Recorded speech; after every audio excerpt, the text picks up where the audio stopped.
noches para todas y todos. Muchas gracias por acompañarnos el día de hoy. La sesión de hoy está a cargo del doctor José Luis Medina Franco, quien es doctor, investigador, profesor de la Universidad Nacional Autónoma de México de la Facultad de Química. El doctor José Luis es químico, maestro en ciencias químicas, doctor en ciencias químicas por la Universidad Nacional Autónoma de México. Tiene una trayectoria bastante larga como investigador en el área de la quimioinformática en el diseño de fármacos, tanto desde la academia como desde la clínica. Y bueno, nos acompaña el día de hoy para esta sesión de quimioinformática aplicada al diseño de fármacos. Doctor José Luis. Bien. Muchísimas gracias por la presentación. También muchas gracias por la oportunidad de impartir esta clase muestra. Entonces, voy a compartir mi pantalla. También de la misma manera agradezco muchísimo a a las personas, a toda la audiencia que se conectaron, que se toman el tiempo. Eh, ya es algo noche, entonces muchísimas gracias de veras por unirse. Eh, el objetivo de esta sesión es dar de una forma introductoria principios básicos de la quimioinformática y ponerlo en el contexto de diseño de fármacos. Ya como comentó el maestro en ciencias Juan, trabajo en la Facultad de Química, Departamento de Farmacia, en el grupo de investigación que le llamamos DIFAQUIM. Bien, estos son los puntos que vamos a estar abordando en esta sesión. Primero, de una forma muy breve, me gustaría mencionar las actividades de investigación y de enseñanza que realizamos en el grupo de trabajo. Después, también de una forma breve, introductoria, mencionaré cuál es el proceso del diseño de fármacos para aquellas personas que tal vez no están directamente trabajando en esta área. Después, mencionaré definición de la quimioinformática y de una forma también muy acotada una perspectiva histórica. El siguiente punto es eh, analizar nuevamente de una forma breve cuál es la situación de la investigación de la quimioinformática en América Latina. Y después veremos, dentro de los muchos conceptos clave de esta disciplina de la quimioinformática, vamos a enfocarnos en dos de ellos. Uno es el espacio químico, que como veremos es el pilar conceptual de la quimioinformática, y un segundo concepto relacionado que se deriva del concepto de espacio químico, que es similitud molecular. Aquí, bueno, de entrada, de una vez anticipo, una disculpa, esta es la única sección de similitud molecular que las diapositivas están en inglés. Obviamente todo lo voy a decir en español.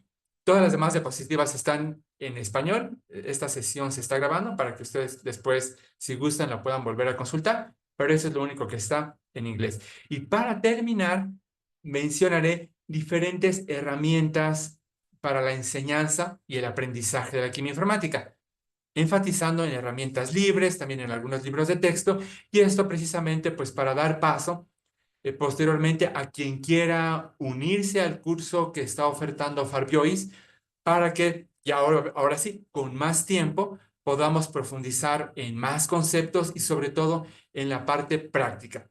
Entonces, obviamente lo que vamos a estar viendo ahorita, pues es parte más conceptual, más parte fundamental de la teoría. Entonces, vamos a comenzar de una forma muy breve, muy ágil. Nuestro grupo de investigación se llama Diseño de Fármacos Asistido por Computadora en la Facultad de Química. La abreviatura o el acrónimo es DIFAQUIM. Y aquí en esta diapositiva estoy mostrando el nombre de los estudiantes y de las personas que están haciendo estancias de investigación. Bien, ¿qué es lo que hacemos en el grupo? Hacemos investigación básica en el diseño y desarrollo de fármacos. Esto también lo podemos expandir un poquito más a compuestos bioactivos, donde, bueno, la bioactividad está más dirigida a la bioactividad terapéutica. ¿Cómo hacemos esto? Empleando diversos métodos de cómputo, ya sea desarrollando algunos métodos o bien aplicando métodos que se desarrollan en el grupo o métodos que desarrollan otros grupos.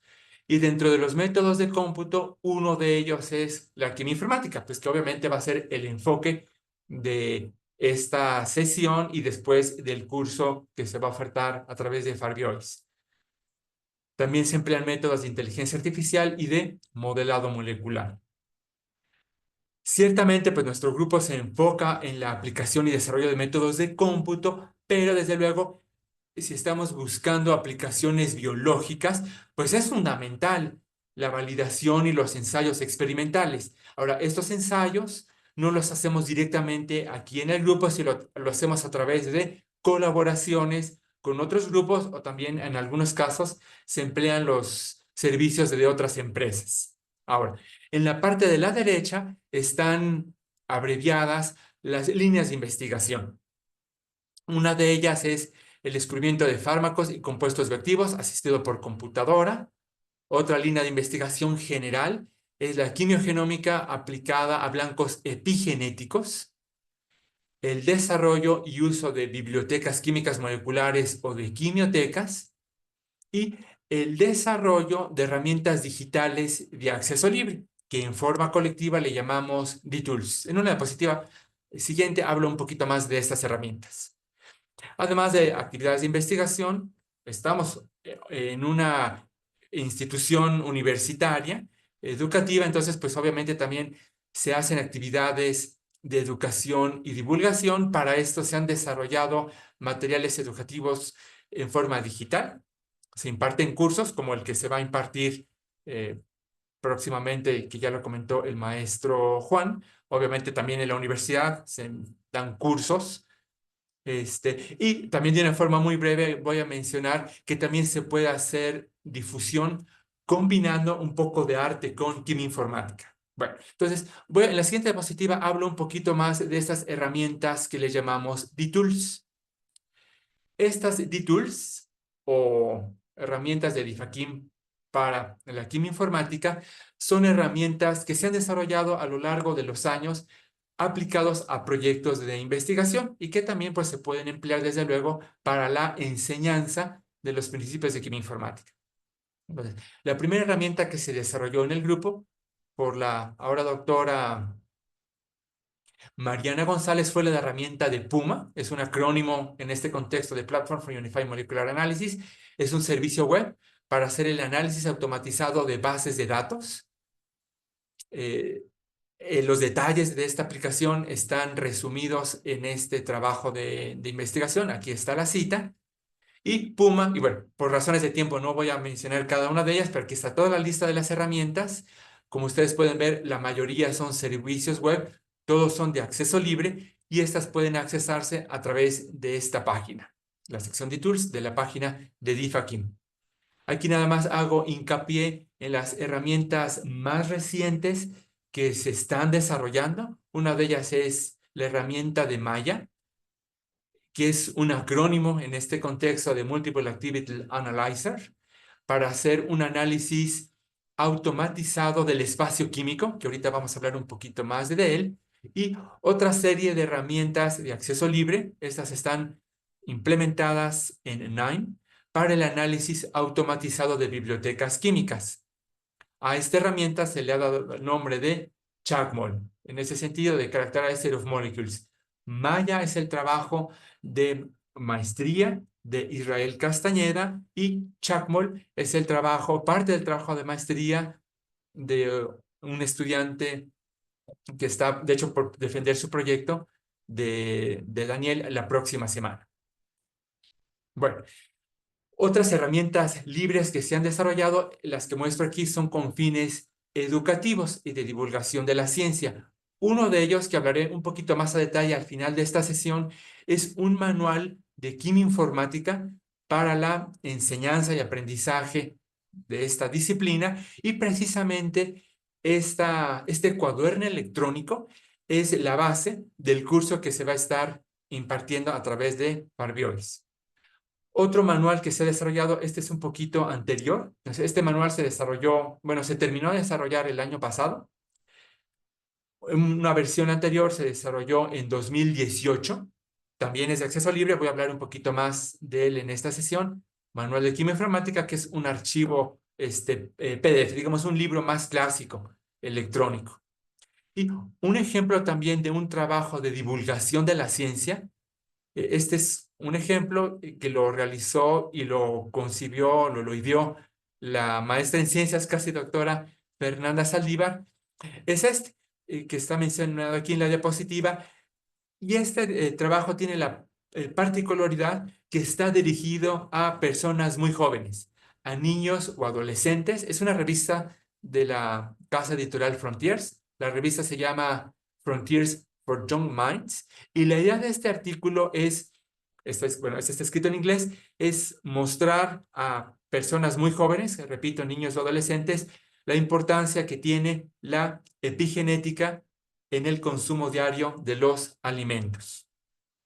Bien, ya para terminar esta parte introductoria, menciono aquí este proyecto que mencionaba hace un momentito de cómo podemos combinar la disciplina de química informática, especialmente aquí utilizando el concepto del espacio químico, combinarlo con expresiones artísticas.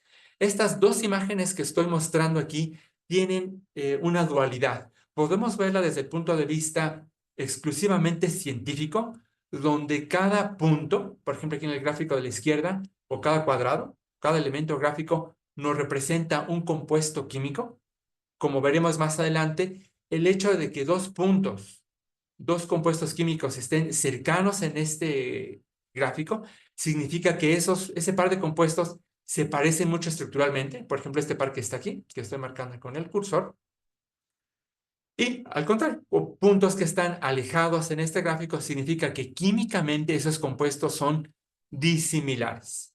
La misma interpretación la podemos hacer en la parte de la derecha. Aquí la diferencia es que tenemos muchísimo más puntos. De hecho, aquí hay 1000 puntos, que tiene una interpretación científica, química, química informática, pero además también podemos dar una representación, una visualización como una expresión artística. Todo esto que aquí menciono de una forma súper resumida está escrita, está propuesta de una forma más formal en este trabajo de Daniela Gaitán, Ana Chávez y otros colaboradores, que precisamente enfatizan de cómo podemos utilizar el concepto y visualización del espacio químico para hacer expresiones artísticas. Corolario de esta diapositiva es que, y esto en general para toda la audiencia me gustaría enfatizar, que no necesariamente una disciplina está independiente de otra. Podemos, eso es lo bonito de la ciencia, podemos combinar disciplinas y proponer cosas nuevas. Bueno, termino esa parte introductoria y ahora me paso a un segundo, digamos, módulo o apartado de esta presentación, que es hablar, vamos a dar un salto en lo que es el diseño y desarrollo de fármacos. Probablemente muchos de ustedes ya conocen, ya trabajan en diseño y desarrollo de fármacos, probablemente se les va a hacer de una, tal vez demasiado básico, pero lo menciono para aquellas personas que no están familiarizadas con este proceso. Bien, esta figura que estoy mostrando aquí es una de varias propuestas que se han hecho en donde se abrevia, se resume cuáles son las etapas principales que están involucradas en el desarrollo y diseño de los fármacos, de los medicamentos que todo el mundo de alguna forma pues ya hemos consumido a lo largo de nuestra vida. Entonces, podemos decir que el desarrollo de los fármacos implica 4 áreas principales. La primera área es investigación básica, desde búsqueda en la literatura hasta que llegamos a identificar compuestos químicos líderes que van a entrar en una fase que se llama fase preclínica. El siguiente bloque, la siguiente fase grande, van a ser estudios clínicos, que a su vez se subdividen en este sentido en 3 fases, de la 1 a la 3. Estas fases clínicas se caracterizan porque la investigación ya se hace en pacientes, en seres humanos. Fase 1 con decenas de pacientes, primero pacientes sanos, etcétera, y la fase 3 hasta miles de personas. Esto pues para tener muestras estadísticas. Bien, el siguiente bloque, la siguiente fase general, es una fase regulatoria o de aprobación, y después la última fase es una fase 4, estudios clínicos también de seguimiento. Muchos de nosotros sabemos que bueno, todos nosotros sabemos que muchos, bueno, no muchos fármacos, ¿verdad? Pero no es raro que algunos fármacos que ya están en el mercado, que ya están aprobados para uso clínico, conforme se van utilizando en diferentes poblaciones, se tienen que retirar del mercado porque pues van a generar efectos adversos o secundarios que no se alcanzaron a detectar en fases clínicas. Bueno, eh, la quimioinformática y las aplicaciones que se van a estar viendo van a estar enfocadas primordialmente en este primer bloque, que es investigación básica hasta que llegamos a la fase preclínica. Entonces, a ver, en la siguiente diapositiva me voy a enfocar, voy a hacer como un zoom en este primer bloque, que aquí lo tenemos. Entonces, esta primera etapa, este primer gran bloque, a su vez lo podemos subdividir en 4 secciones. Y esto es como una subdivisión tradicional que se ha hecho. Hay otras subdivisiones, pero bueno, aquí mostramos una que está generalmente usada o aceptada. La primera fase es la búsqueda de uno o varios blancos biológicos de interés terapéutico. El siguiente bloque consiste en identificar compuestos químicos líderes que van a tener un efecto biológico sobre uno o varios blancos terapéuticos. La tercera sección es la mejora o la optimización de esos compuestos líderes, y los mejores compuestos, los optimizados, entran a la última etapa, que son los ensayos preclínicos. Los ensayos preclínicos son los que típicamente se hacen con animales. Si recordamos esta fase, nuestra diapositiva anterior, es muy importante. Vamos, sé que esto es controversial. Aquí los estudios computacionales se están empleando mucho para tratar de reducir los estudios con animales, porque la siguiente fase de esto, que van a ser, perdón, las fases clínicas, vamos a estar o se van a estar utilizando ya los compuestos con pacientes. Entonces aquí hay que tener mucho, mucho cuidado en las fases preclínicas, qué compuestos son los que finalmente se van a utilizar con pacientes. Bueno, la finalidad de esta diapositiva, que está más detallada en esta referencia en Expert Opinion en Drug Discovery, es mostrar que la quimioinformática y otros métodos de cómputo se emplean con frecuencia en cada una de estas etapas. Se emplean para identificar blancos terapéuticos, por ejemplo, a través de una familia de técnicas que se llama búsqueda o pesca de targets, target fishing.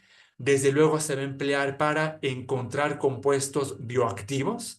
Esto a través también de la familia de técnicas que le vamos a llamar cribado virtual.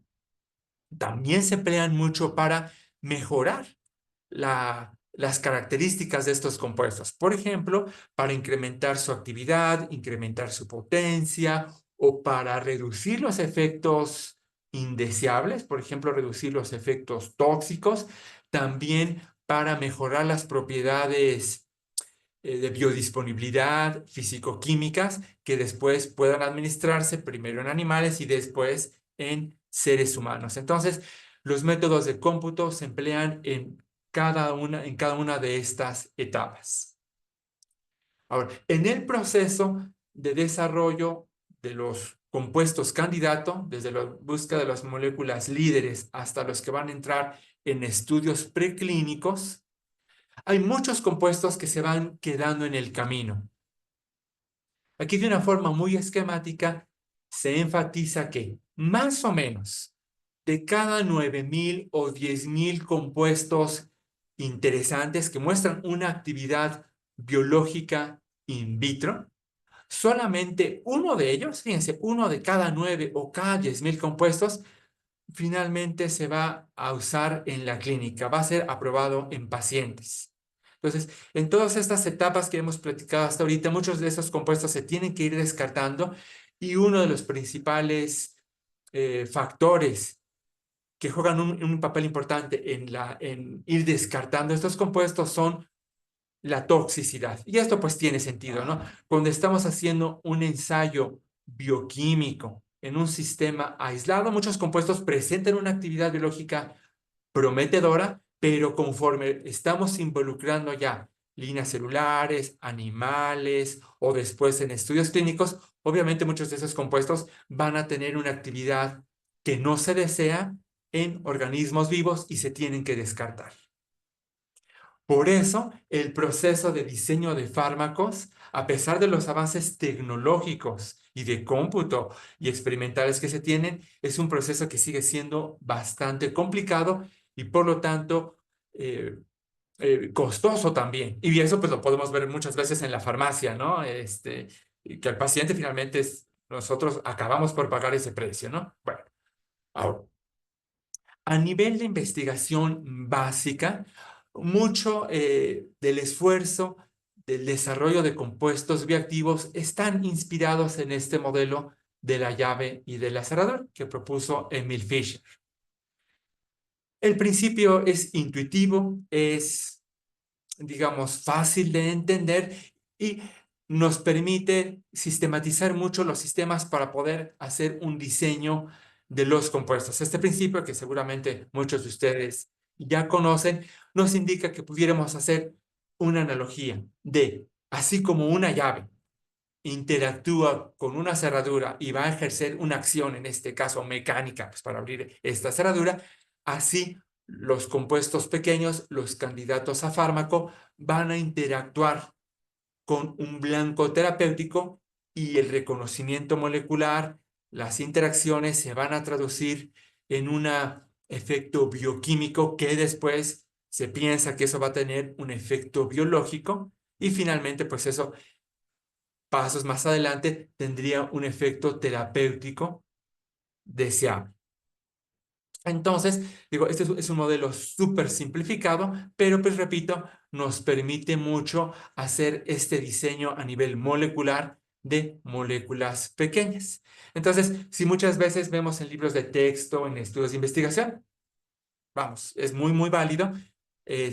Muchos de estos estudios comienzan con la selección de un blanco molecular o de una diana y a partir de esa diana se hace el diseño. Aquí, bueno, nada más hay que tomar en cuenta que en realidad, pues este modelo de la llave y de la cerradura, pues es mucho más complejo, ¿no? Realmente, si nosotros lo pensamos, ¿verdad? Cuando nosotros ingerimos, vamos a pensar que tenemos un medicamento que es administrado por vía oral. En cuanto a este medicamento lo ingerimos por vía oral, el principio activo, pues a lo largo de la trayectoria en el organismo, pues va a estar interactuando con muchas dianas biológicas. Algunas de ellas no tendrán un efecto biológico marcado, otra sí va a tener un efecto biológico deseado, que es lo que se espera, pero también va a estarse encontrando con muchos blancos terapéuticos que van a tener un efecto secundario no deseable, ¿verdad? Y todo el mundo también sabemos que cualquier medicamento, por muy bajos que sean estos efectos secundarios, pues siempre va a tener un efecto que no queremos, náuseas, dolor de cabeza, irritaciones, etcétera, etcétera, ¿no? Bueno, entonces, esto es para enfatizar que el diseño de fármacos, lo ideal sería hacerlo dirigido a múltiples dianas biológicas. Obviamente, pues eso es mucho más complicado. Si hacerlo con una diana biológica es difícil, pues hacerlo con muchas dianas es más complicado. Pero bueno, para hacer una analogía con el modelo de la llave y de la cerradura, pues en realidad estaríamos trabajando no con una cerradura sencillita como la que estamos mostrando aquí, sino con un sistema, por ejemplo, de alta seguridad, ¿no? Donde el mecanismo físico, o en este caso biológico, es mucho más complicado. Entonces, bueno, esa es una de las tendencias que se tienen ahora en diseño de fármacos y para lo cual diferentes métodos de inteligencia artificial pues están siendo muy útiles para hacer un diseño, pudiéramos decir, de llaves maestras, es decir, un compuesto que tenga un efecto terapéutico simultáneo con varias dianas biológicas. Bien, ahora, ya por varias décadas se han estado desarrollando múltiples métodos de cómputo para el diseño de fármacos asistido por computadora. Entonces, a esta familia de técnicas computacionales, en un acrónimo en español le podemos llamar DIFAC, diseño de fármacos asistido por computadora, que es una sombrilla, pudiéramos decir, de diferentes metodologías o disciplinas que implican un método computacional. Entonces, uno de estos métodos de DIFAC es la quimioinformática. Otra disciplina, otro conjunto de herramientas computacionales son disciplinas de bioinformática, que también Farbiois ofrece cursos especializados en bioinformática. Otra disciplina es modelado molecular, una más es química teórica, otra más es visualización de datos.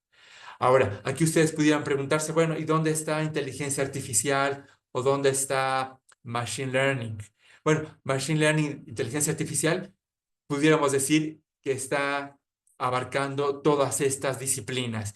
Y ahí la clave de lo que une a estas técnicas de machine learning con estas subdisciplinas que estamos mostrando aquí es precisamente los datos que se están suministrando a la inteligencia artificial.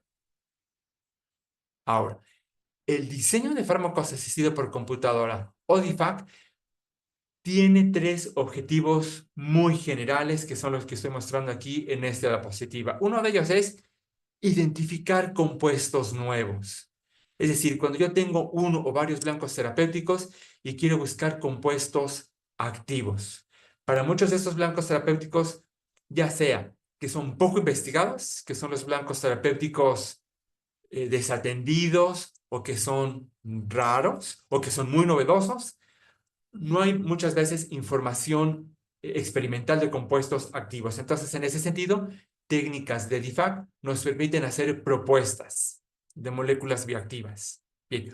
Otro objetivo general es la selección de compuestos candidatos. También, y esto también es muy común en grupos de investigación de universidades, en empresas farmacéuticas, ya sean pequeñas o gigantes. Ya se cuentan con series de moléculas sintetizadas, por ejemplo, o aisladas de productos naturales. Y ahí la idea es decir, ¿cuál de estos compuestos que tengo en un refrigerador, por ejemplo, en una serie de platos, cuál de esos compuestos son los más prometedores?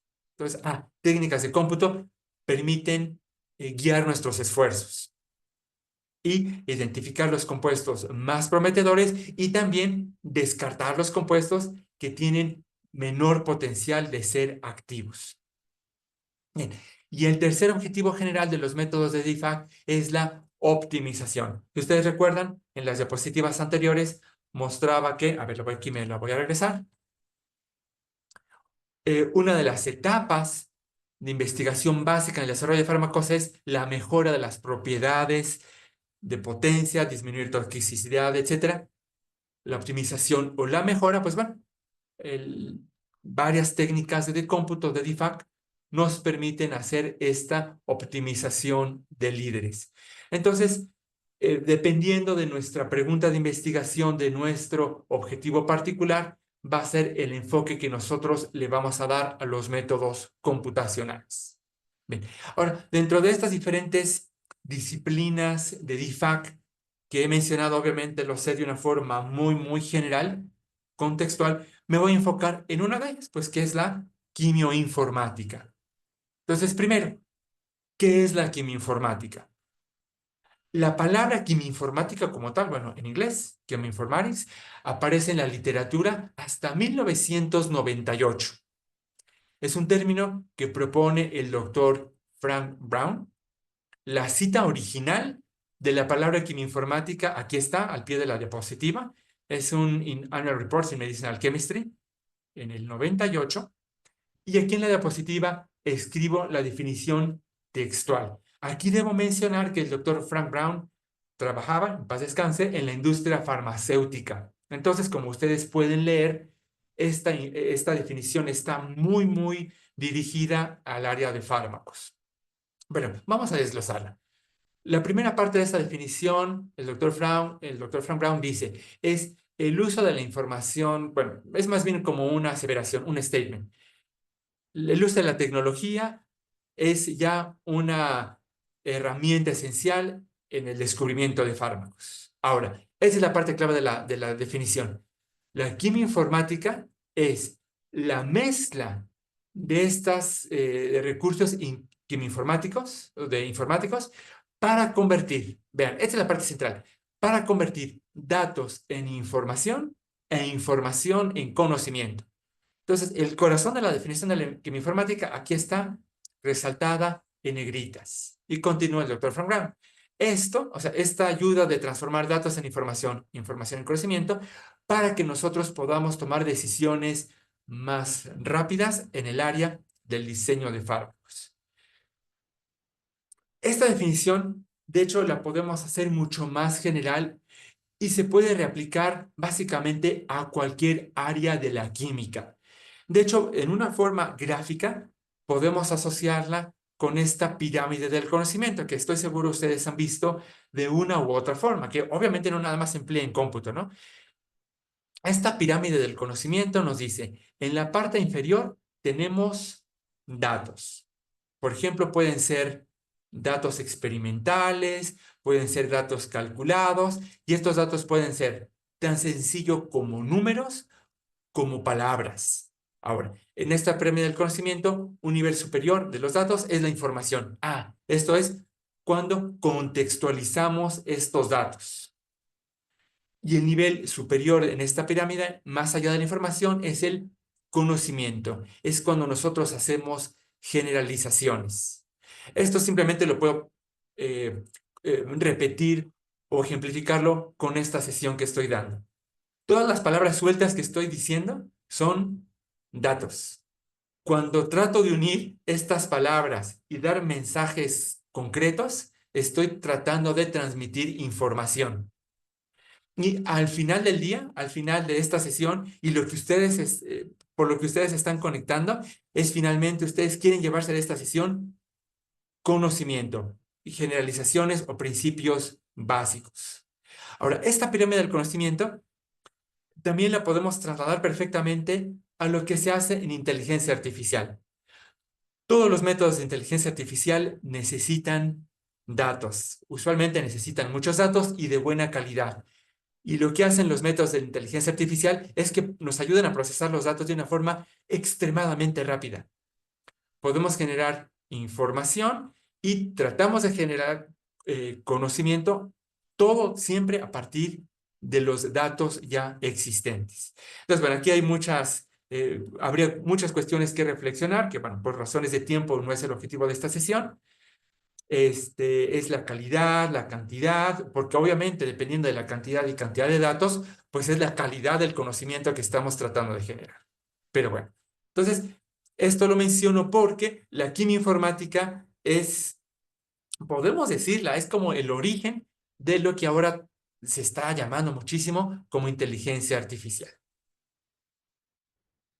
Bien, ahora, es muy interesante ver en la literatura en inglés que química informática tiene diferentes expresiones.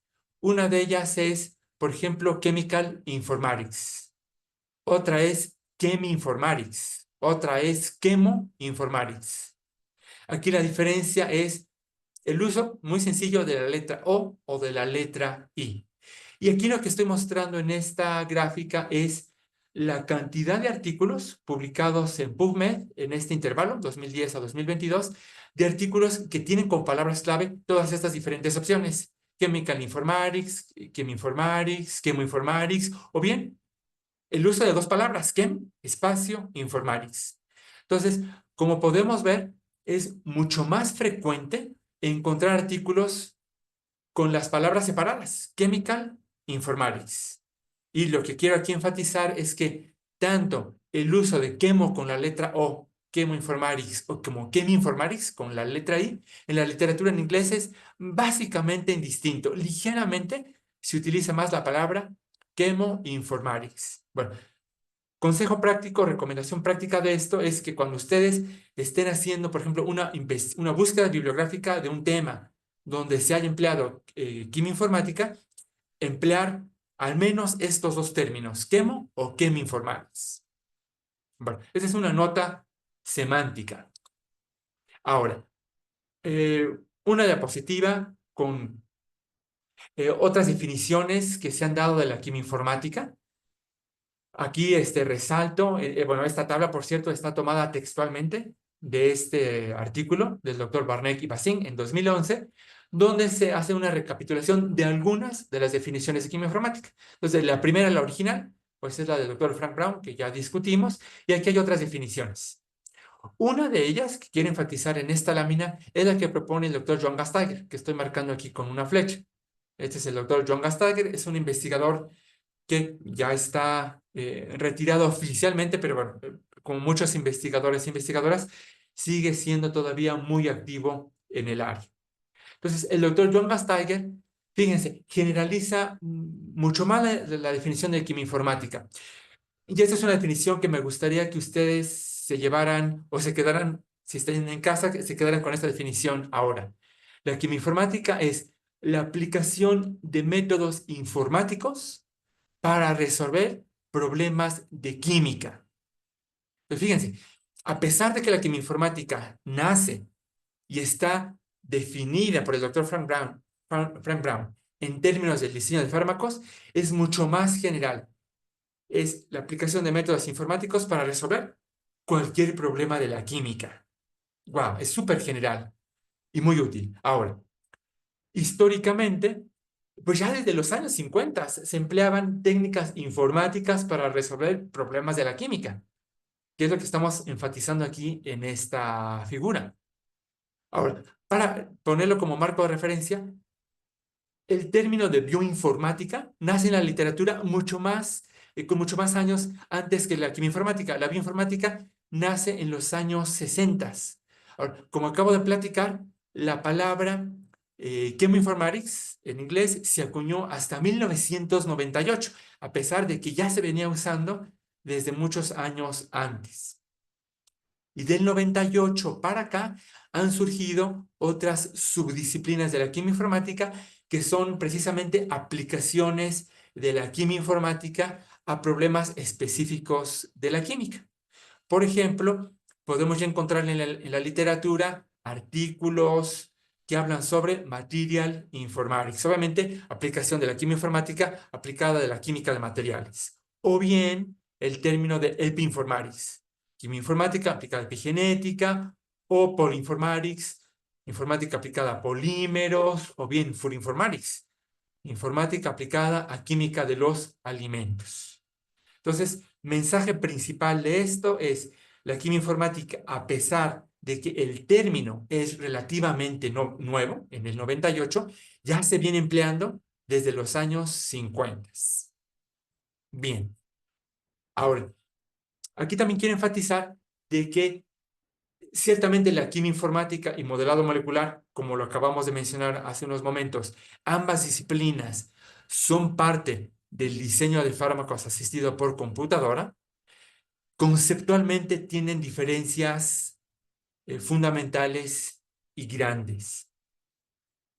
Modelado molecular, por ejemplo, utiliza como representación molecular básica átomos y enlaces. La quimioinformática, como veremos de una forma introductoria en un poquito más adelante, representa los compuestos con vectores de descriptores y utilizando teoría de grafos. Y otro punto que aquí quiero resaltar es que modelado molecular tiene el fundamento teórico en la mecánica clásica y el fundamento principal de la quimioinformática es el espacio químico. Entonces, bueno, por eso en esta sesión introductoria vamos a dedicar algunas diapositivas a hablar del espacio químico, porque, como aquí enfatizo, bueno, lo enfatizan los doctores Barnett y Basink, esta es una tabla tomada de este artículo, el espacio químico es la base conceptual de la quimioinformática. Bien, ahora, la quimioinformática también está muy relacionada con la bioinformática. También acabamos de mencionar que la bio y la quimioinformática pues son áreas que se emplean dentro del diseño de fármacos asistido por computadora, pero pues van a tener también diferencias fundamentales. La principal diferencia es que la bioinformática está concebida, está hecha para aplicar técnicas informáticas para estudiar sistemas biológicos, por eso es bioinformática. Por ejemplo, estudiar genes y proteínas. Y la quimioinformática, como lo acabamos de estudiar, lo acabamos de ver y lo define el doctor Gasteiger, es el uso de la informática para resolver problemas de química. Ahora, aquí en esta tabla De hecho, por cierto, esta figura fue diseñada directamente por el doctor John Gastager. Aquí la tomé con su permiso, bueno, aquí le estoy dando el crédito. Y aquí en esta tabla, que es una parte de una tabla un poquito más elaborada, más grande, que está publicada en esta referencia, también nos dice, bueno, nos enfatiza esto, ¿no? Que la bioinformática está centrada en el estudio de macromoléculas y de genes. Quimioinformática usualmente está enfocada en el estudio de sistemas químicos, donde las estructuras químicas son pequeñas, relativamente pequeñas, con un peso molecular, por ejemplo, de 1000 daltons. Y la bioinformática, ejemplos de campos de estudio es, por ejemplo, analizar secuencias, base de datos moleculares, cómo comparamos estructura de proteínas, la evolución molecular y otros campos. Y la quimioinformática va a estudiar bibliotecas químicas, estudios de diversidad o similitud molecular, que también es otro de los tópicos que vamos a hablar un poquito más adelante, predecir propiedades y generar estructuras químicas. Entonces, también aquí enfatizo que si ustedes toman o ya han tomado un curso de bioinformática, van a ver que el contenido de ese curso de bioinformática es diferente a un curso de quimioinformática. Bien, aquí en esta lámina quiero enfatizar, o sea, reenfatizar, yo diría, la definición del doctor Joan Gasteiger, que la quimioinformática se emplea en muchas áreas de la química, en polímeros, química general, fisicoquímica, química ambiental, química sintética, etcétera, etcétera. Entonces, cuando estamos tomando un curso de quimioinformática, no es necesariamente que me tenga que dedicar al diseño de fármacos porque la podemos ampliar sus principios fundamentales básicamente a cualquier área de la química. Bien, ahora vamos a pasar a hacer una reflexión de cuál es el estado de la química informática en América Latina. Bien, no lo mencioné, pero bueno, ya se pueden imaginar que la química informática nace, el doctor Frank Brown trabajaba en Estados Unidos, nace geográficamente en Estados Unidos y se ha desarrollado por muchos años en Europa. El doctor John Gasteiger y muchos grupos de investigación trabajan en Alemania. Entonces, bueno, ¿qué pasa en América Latina? ¿Cuál es el estado de quimioinformática en esta región del continente? Bien, los detalles de esta como reflexión de cuál es el estado de la quimioinformática en América Latina están plasmados en este reporte, en este artículo que menciona aquí la cita, y aquí voy a mencionar básicamente dos aspectos de este artículo. Uno de ellos es el número de artículos revisados por pares que están en la base de datos de PubMed, publicados entre 2010 y 2022 y que están publicados en diferentes regiones geográficas. Entonces, bueno, pues esto es una tendencia, yo diría, muy buena parte histórica, que mi informática nace, bueno, junto en Estados Unidos, se ha desarrollado mucho en Alemania, entonces no nos sorprendería que se ha desarrollado bastante en Europa, y al menos hablando en región de continentes, pues Europa en general es quien publica más artículos a la fecha de química informática, después Asia, Estados Unidos y Canadá, pues también tienen bastante contribución en esta disciplina. Y en fines comparativos, aquí estamos, en Latinoamérica. Y bueno, también para fines comparativos están artículos de química informática en África y en Australia y en Oceanía. Y si nos enfocamos únicamente en la tendencia en Latinoamérica, también pues vemos con agrado que en general se observa también un aumento creciente en reportes científicos que están catalogados dentro del área de química informática. Ahora, el otro aspecto aquí que quiero enfatizar es en América Latina, la mayoría de las aplicaciones de la química informática ciertamente se han dado en el descubrimiento de fármacos, pero bueno, también se han dado en otras aplicaciones prácticas.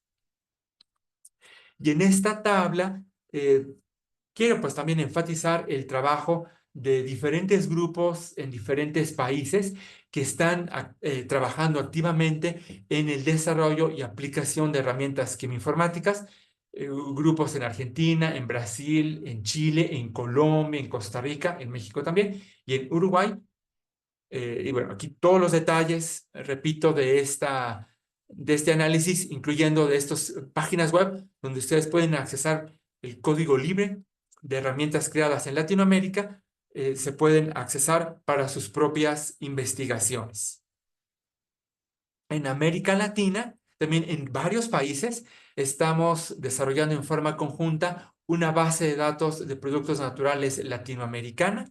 Es la base de datos que le llamamos LANA-PDB o Latin American Natural Product Database. Es de acceso libre. A la fecha tiene 13,000 compuestos. Y este proyecto es muy interesante porque, por una parte, involucra la colaboración entre varios países latinoamericanos, lo cual es muy bonito per se. Y otro es una aplicación directa de la quimioinformática, pues porque para reunir, unificar y curar esta base de datos se emplean muchas de las herramientas que se van a estar viendo durante el curso. Cómo crear bases de datos, cómo unificarlas, cómo curarlas y luego cómo analizarlas. Bueno, vamos entonces a continuar con nuestra sesión y aquí voy a hablar de dos conceptos básicos de la quimioinformática. Aquí ya di un preámbulo del espacio químico, vimos que conceptualmente es la base de la quimioinformática, pero bueno, ¿cómo se define el espacio químico? En la literatura se han propuesto muchas definiciones. Estas definiciones se han recopilado, se han revisado, al menos las que estaban publicadas hasta el 2022, en este artículo. Y en esta tabla, que está extraída de este artículo, menciono definiciones textuales, utilizo comillas, que han propuesto varios autores. La primera definición que doy aquí es del doctor Dobson. Es una definición muy clásica. Son todas las moléculas orgánicas que pudieran existir y que están presentes en sistemas biológicos. Esta definición es muy interesante, es muy bonita, pero bueno, finalmente el doctor Dobson hace como que se enfoca en compuestos orgánicos. Pero ¿por qué no inorgánicos, no? ¿Por qué no otro tipo de estructuras? Entonces, los doctores Lipinski y Hopkins hacen una definición un poco más amplia y yo creo que esta es una de las definiciones, digamos, más común. Es una analogía directa con el espacio cosmológico. Por ejemplo, ayer escuchamos en una disertación que se dice, ¿no? El espacio químico es como nuestro universo, es el todo. Bien, si estamos hablando en ese sentido, pues sí, estamos haciendo una referencia al espacio cosmológico. Y entonces podemos hacer, por ejemplo, una comparación directa de los compuestos químicos con las estrellas. Entonces uno se diría, ¿cuántas estrellas tiene el universo? No sabemos cuántas exactamente, pero son millones, son muchísimas, no las podemos contar. Entonces, los doctores Lipinski y Hopkins dicen un poco eso, ¿no? Compuestos químicos de cualquier tipo, ¿cuáles y cuántos hay? Muchísimos. ¿Cuántos? No sabemos a ciencia cierta, pero sí sabemos que son muchos. ¿Okay? Ahora, otra definición que yo quiero aquí enfatizar aquí es una definición matemática. Es una definición que da el doctor Barneck y Basink. Ese es, como ustedes pueden ver aquí en forma textual, es un conjunto de vectores de descriptores en el cual nosotros podemos localizar o definir a compuestos químicos. Otra definición matemática, pero muy relacionada con lo de Barneck y Basink, es la que propone el doctor Birchuk y colaboradores, publicada en un JAX 2013. Textualmente dicen, bueno, si lo traduzco en español, el espacio químico es un espacio cartesiano m-dimensional en donde vamos a localizar o ubicar a los compuestos de acuerdo a un conjunto de descriptores M, físico-químicos o quimio-informáticos. Esta definición nos gusta o me gusta traducirla gráficamente como una tabla, una matriz de datos en donde en los renglones tenemos compuestos químicos y en las columnas tenemos números, tenemos descriptores. Pueden ser propiedades físico-químicas, descriptores topológicos, fragmentos moleculares, métricas de similitud molecular. Esta tabla y esta definición inmediatamente pues, nos hace la reflexión, decir, bueno, ¿cuáles son los descriptores que debo utilizar? La respuesta es, depende de lo que quiero hacer, depende de los objetivos de mi estudio.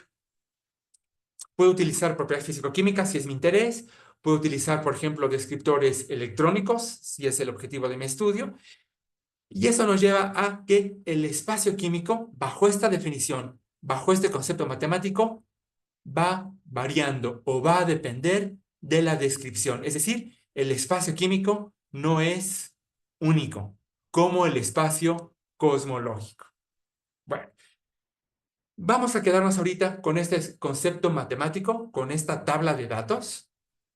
Y el concepto del espacio químico generalmente se utiliza o se analiza en forma visual. Bueno, eso también lo podemos pensar básicamente con cualquier dato, cualquier tipo de datos que nosotros tenemos. Si tenemos cualquiera que sea su área de aplicación o su área de interés, si tienen, por ejemplo, imagínense una tabla de Excel con muchísimas columnas y muchísimos renglones, y en esas celdas tienen una cantidad increíble de números, pues lo primero que tratamos de hacer es graficar, ¿no? Pues porque un gráfico, la visualización, nos permite convertir datos, esos números, en información y en conocimiento. Lo mismo pasa con las tablas del espacio químico. Si tenemos una matriz de datos, muchos compuestos con muchos descriptores, la forma más fácil de transformar estos datos en información, información en conocimiento, pues es graficarlos.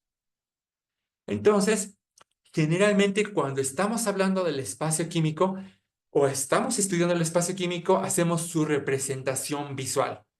Dependiendo de los descriptores, de la cantidad de descriptores que tengamos, podemos hacer gráficos de dispersión, X y Y, X y Z, o podemos hacer redes. Ya que tenemos esta representación de los compuestos, pues podemos mapear o representar otras propiedades. Por ejemplo, podemos utilizar colores, ¿no? Y si nosotros mapeamos o representamos una propiedad, por ejemplo, actividad biológica o la propiedad que nosotros queramos, podemos hacer asociaciones entre los compuestos, sus descriptores y esa propiedad. Entonces, la representación visual del espacio químico, y yo todavía sería más general, el espacio químico, el concepto matemático original, tiene varias aplicaciones prácticas. Uno de ellos es hacer relaciones estructura-propiedad. Otro, hacer análisis de diversidad molecular. Uno más es diseñar conjuntos de compuestos, bibliotecas químicas grandes o pequeñas. Y una más es selección de compuestos. Aquí voy a utilizar estos ejemplos, digamos, muy sencillos, como luego se dice, ¿no? El toy example, ejemplos de juguete, donde tenemos puntos hipotéticos para mencionar la interpretación básica de esta representación visual. Bien, cuando nosotros tenemos una representación visual del espacio químico, si tenemos dos puntos que están cercanos entre sí, por ejemplo, estos dos que están en amarillo, tienen coordenadas X y Y parecidas, nuestra interpretación es que esos dos compuestos tienen descriptores parecidos y vamos a decir que se parecen. Ahora, por el contrario, y esto pues es intuitivo, ¿no? Si tenemos dos puntos que tienen coordenadas diferentes o que están más distantes entre sí, pues nuestra interpretación es que estos dos compuestos se parecen menos. Entonces, puntos semejantes, lo interpretamos, moléculas semejantes, puntos distintos, por ejemplo, este amarillito que está aquí y este azul, puntos distintos, esos cuadritos, significa compuestos que son menos parecidos.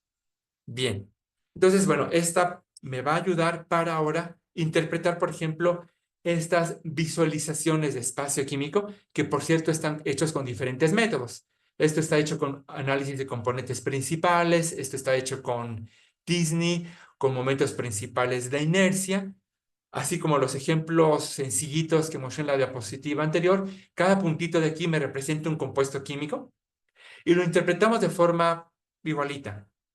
Puntos cercanos, lo interpretamos compuestos químicamente hablando de descriptores parecidos y puntos que están lejanos, estos que están aquí en verde con estos azules que están aquí, pues son compuestos químicos más disimilares.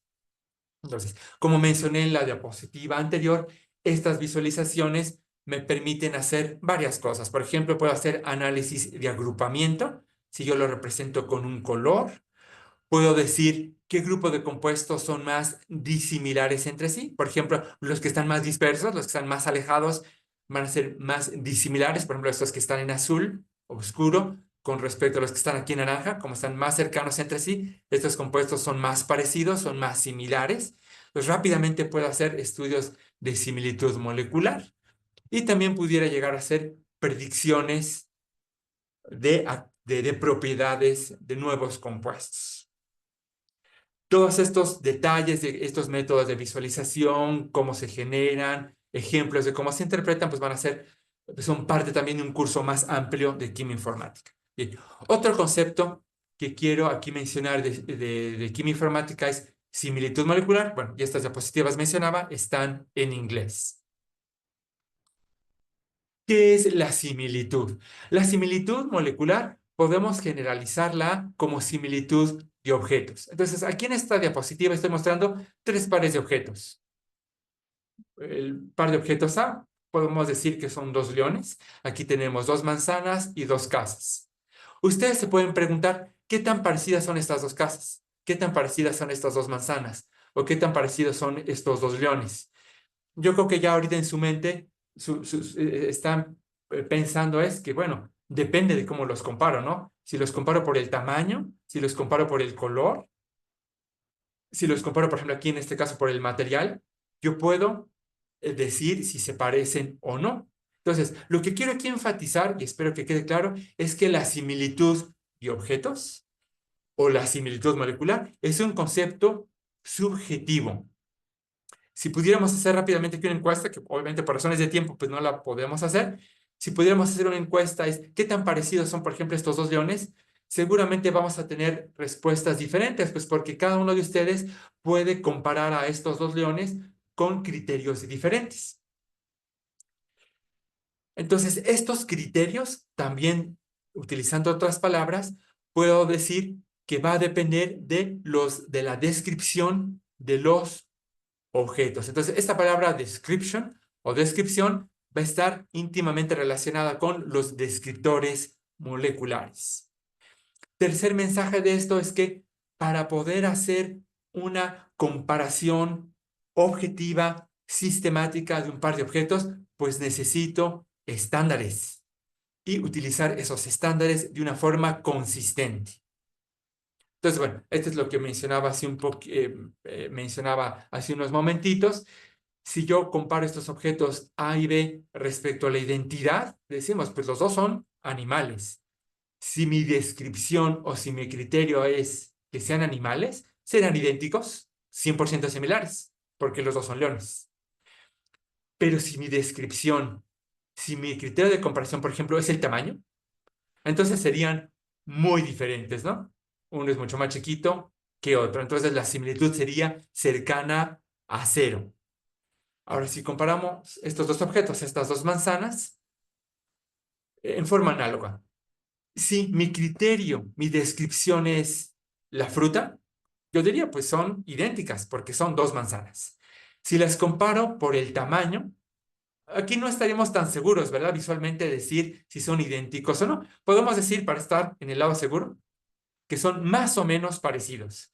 Pero si yo los comparo con el color, pues se parecen mucho menos. Bueno, una es muy roja y es un poquito más como empieza a estar más naranjita, ¿no? Entonces, podemos pasar de que son idénticas a que son mucho menos similares. Y todo esto es dependiendo de la descripción.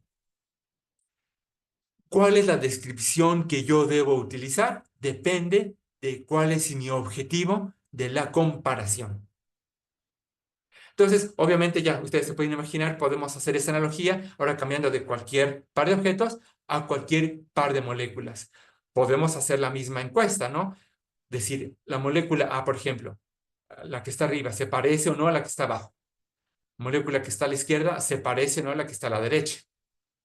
Entonces, obviamente, pues visualmente podemos empezar a compararla por estructuras. Y decimos, por ejemplo, entre estas moléculas únicamente difiere un metilo. Pero si yo, por ejemplo, quisiera preguntar, energéticamente, ¿hay mucha diferencia o no? Si yo quisiera decir la polaridad, área topológica superficial, la toxicidad, ¿se parecen o no se parecen? no es tan obvia esa respuesta, ¿no? Ahora, el siguiente punto que quiero aquí mencionar. Generalmente, y nosotros, este es un principio básico de química, ¿no? Si tenemos dos estructuras que se parecen estructuralmente hablando, pensaríamos que sus propiedades van a ser parecidas. Pues esto va de la mano con el principio de similitud. Compuestos semejantes, compuestos parecidos van a tener propiedades semejantes. Ah, pero ¿esto es siempre? ¿Es cierto que cualquier par de compuestos químicamente parecidos tienen propiedades parecidas? La respuesta va a ser, depende de qué propiedades estamos analizando. Voy a mencionar aquí un par de ejemplos concretos. Benceno, bencenol. Si mi descripción es, si ustedes se preguntan, ¿son dos compuestos aromáticos? Diríamos que sí. O sea, serían idénticos. Ambos son aromáticos. Si mi descripción es el punto de ebullición, aquí está el valor experimental, pues bueno, tienen 100 grados de diferencia. Entonces, pues ya no van a ser tan parecidos. Si yo quiero comparar el log P, que es una métrica de la hidrofobicidad, aquí tenemos el valor del log P experimental, pues tiene una diferencia de 0,76 unidades logarítmicas. Entonces serían más o menos parecidos, ¿no? Ahora, comparemos al ciclohexanol y al 2-pentanol. Si yo les preguntara, ¿son compuestos aromáticos? Pues no son aromáticos, ¿no? Entonces, en ese sentido son compuestos que comparten esa característica. ¿Son alcoholes? Pues sí, ambos son alcoholes, entonces serían, en ese sentido, idénticos. Si nuevamente yo comparo la hidrofobicidad, tienen, experimentalmente hablando, un delta de log de P de 0,2 unidades logarítmicas. Son más o menos parecidos, se parecen más el ciclohexanol al 2-pentanol en log P que el benceno y que el benzanol. Entonces, bueno, mensaje de esto es que la semejanza, y este es un principio básico de química informática de la similitud molecular, la semejanza de dos compuestos depende de cómo las estoy describiendo. Ahora, siguiente pregunta. ¿Cómo puedo describir de una forma sistemática y consistente a las moléculas? Obviamente va a haber muchas formas de hacerlo.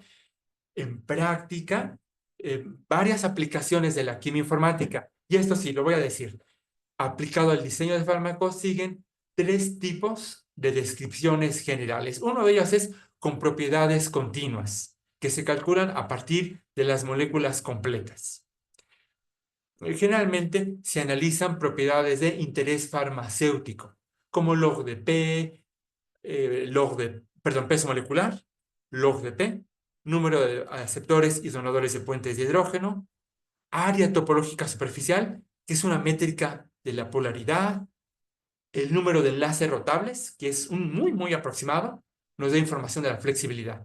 Bien, esta descripción es muy intuitiva y es la base de reglas empíricas, de muchas reglas empíricas. Por ejemplo, la regla de Lipinski y la regla de Weber y otras están construidas a partir de este tipo de descripciones. Desventaja es que no son específicas. Es decir, si yo les digo, tengo dos compuestos que tienen el mismo peso molecular, la estructura química de esos dos compuestos puede ser muy diferente, pues porque el peso molecular per se y estas propiedades no nos va a dar información de la conectividad de los átomos. Entonces, esa es una desventaja. Otra representación molecular que se emplea con mucha frecuencia es el análisis de lo que podemos decir en español núcleos base o andamios moleculares. Bueno, aquí le llamamos scaffolds. ¿Qué es un andamio molecular? Aquí muestro un ejemplo. En la parte izquierda tengo una estructura completa. Si yo le quito las cadenas laterales y me centro, aquí en negritas, en la estructura central, en el corazón, estoy aquí representando al núcleo estructural o lo que llamamos el scaffold o el andamiaje. Y esta es una forma de obtenerla de una forma sistemática computacionalmente, y esta es la definición básica del scaffold o del andamio molecular de Bemis and Murco. Ventaja. Es una forma también muy intuitiva. Cualquier persona en química pues va a saber, puede interpretar, por ejemplo, a esta gráfica que estoy mostrando aquí, a este grafo. Y muchas veces, muchos de los análisis que se hacen, muchas comparaciones, es a nivel de grafos, de lo que estoy mostrando aquí. Desventaja, pues es que no me va a dar una información completa de la estructura, precisamente porque estoy aquí quitando las cadenas laterales, o lo que pudiéramos decir de una forma muy coloquial, las decoraciones. Entonces, aquí tenemos ya dos de las tres representaciones, cada una con ventajas y desventajas. Otra representación que es súper común en química informática y que, perdón, se abunda con mucho más detalle en un curso más completo de química informática son las huellas digitales moleculares o, en inglés, molecular fingerprints. También hay varios tipos de huellas moleculares y digitales. Aquí muestro una forma muy esquemática, una de ellas, basada en diccionario. El principio es relativamente sencillo. Primero, punto uno, bajo estas huellas digitales basadas en diccionario, yo necesito precisamente una clave, un diccionario en el cual yo voy a hacer una comparación. Y estos diccionarios, bueno, uno mismo los puede derivar, pero usualmente ya están preestablecidos en un paquete computacional, para decirlo de una forma muy, muy breve. Entonces, para derivar la representación molecular de molecular fingerprint, lo que yo hago es una comparación. Mi estructura química tiene o no este elemento del diccionario. Si lo tiene, por ejemplo, esta es la estructura del Lipitor, tiene 4 átomos de carbono, yo pongo un número 1 indicando la ausencia de ese elemento estructural, o si no tiene, por ejemplo, aquí esta molécula, Lipitor, no tiene un ciclohexano, entonces como no tiene ciclohexano, yo voy a indicar un número 0. Entonces, esta colección, este vector de unos y ceros, esto es la huella digital o el molecular fingerprint de mi estructura. Ventaja, pues voy a analizar con mucho más detalle la conectividad molecular.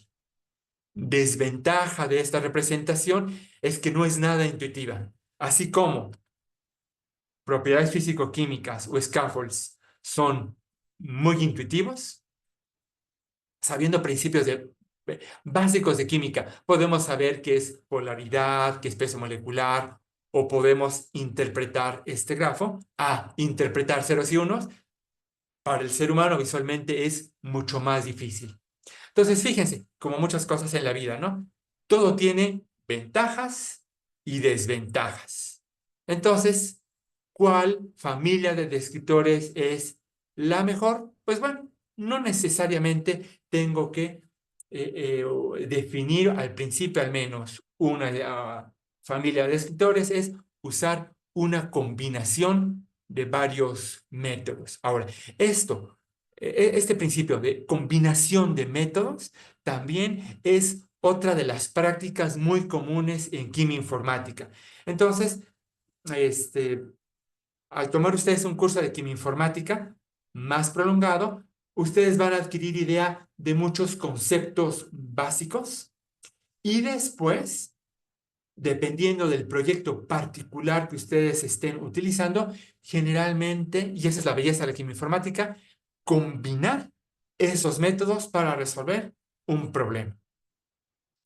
Bueno, ahora, para nosotros poder asignar un número a la semejanza de dos estructuras, a la similitud molecular, necesito al menos dos cosas. Uno es describir los compuestos. Acabo ya de decir cómo podemos o estrategias para describir a los compuestos. Y el otro criterio, necesito una función matemática, una función de similitud. Hay varias funciones de similitud. Las más comunes están desplegadas aquí en esta tabla, que a su vez está obtenida de esta referencia en Methods 2015. Por cierto, es un excelente artículo, un grupo en España, se los recomiendo mucho. Habla mucho, muy a detalle de fingerprints y métricas y de similitud. Bueno, por fines breves menciono que el coeficiente de similitud o función de similitud más común es el coeficiente de Tanimoto. Este coeficiente de Tanimoto está implementado en muchas herramientas de acceso libre. ¿Qué es el coeficiente de Tanimoto? Es una expresión muy sencilla. Está mostrada aquí en la diapositiva, que nos dice, si yo estoy comparando dos estructuras A y B, la similitud matemática entre esas dos estructuras va a ser, fíjense, en el numerador voy a tener al número de elementos estructurales que comparten esas dos moléculas. Le voy a llamar C en el numerador. En el denominador voy a tener A, que es el número de fragmentos presentes en la molécula A, B, el número de fragmentos presentes en la otra molécula, B, menos el número de fragmentos que comparten. Entonces, aquí muestro un caso muy sencillito, nuevamente un caso de juguete, el toy example. Tenemos dos estructuras hipotéticas, A y B.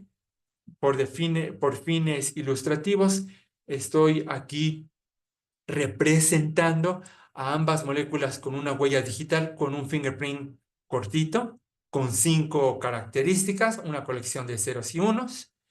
Entonces, a partir de esta descripción de la molécula A y B, mi pregunta aquí es, ¿cuál es la similitud molecular?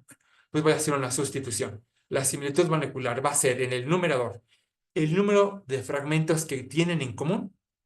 Si comparamos estas dos descripciones, va a ser el fragmento 1 y el fragmento 3. Dos fragmentos. En el denominador me pregunto, ¿cuántos fragmentos tenemos en A? Pues tenemos fragmento 1, fragmento 2, fragmento 3. Tenemos 3 fragmentos. Pongo número 3.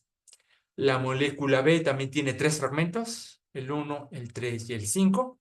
Escribo 3 menos C. Resolvemos esta fracción y la similitud entre A y B es 0.5. Ah, qué bonito. Yo ya puedo asignar un número cuantitativo de la similitud de dos moléculas. Tenemos que tener aquí mucho cuidado que esta similitud va a depender de cómo las estoy describiendo. Si yo cambio de fingerprint, puede ser que estas dos moléculas se parezcan más o se parezcan menos. Bien, en concepto de espacio químico, bueno, esta es un ejemplo donde muestro la visualización de espacio químico de 3 bibliotecas de moléculas, origen comercial en amarillo, fármacos aprobados para uso clínico en azul y en rojo, bibliotecas de química combinatoria. Ambos están utilizando el mismo método, análisis de componentes principales. La diferencia es la representación molecular. En la parte izquierda estoy utilizando una huella digital molecular que se deriva de fragmentos estructurales. En la parte de la derecha estoy utilizando propiedades continuas. Si ponemos atención en la localización de los puntos que están en rojo, moléculas que vienen de química combinatoria, vemos en el lado izquierdo que están en un extremo, casi como puntos atípicos, outliers, en esta representación visual del espacio químico. Entonces, por todo lo que acabamos de decir, yo interpretaría, los compuestos que están en rojo no se parecen, son disimilares y pudiera asignar una métrica de similitud a las dos bibliotecas. Pero si yo cambio a propiedades físico-químicas, la cosa cambia, ¿verdad? Porque ahora los compuestos que están en rojo están embebidos, es decir, son muy similares a las mismas bibliotecas comerciales y bibliotecas, bibliotecas comerciales y fármacos aprobados para uso clínico. Entonces, la similitud molecular depende de la representación molecular.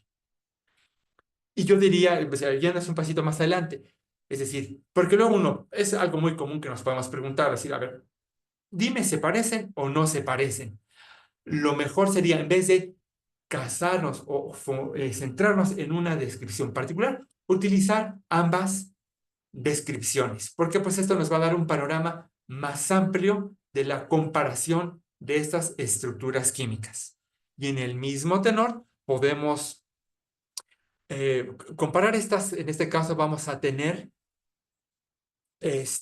mucho más bibliotecas químicas, son 9 bibliotecas químicas, cada una representada con color diferente.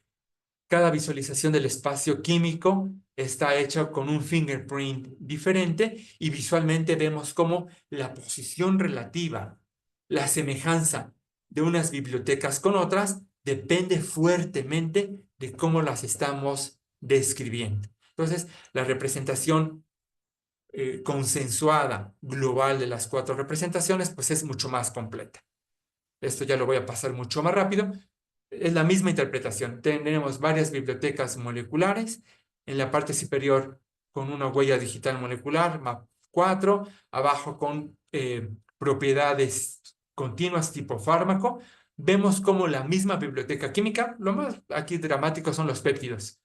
La misma biblioteca química, los mismos compuestos se distribuyen en el espacio químico, es decir, su similitud cambia. Si yo utilizo fingerprints, aquí diría, se parecen entre sí en general, es así como una pelotita, un globito, pero si yo cambio de descriptores, estos péptidos no se parecen.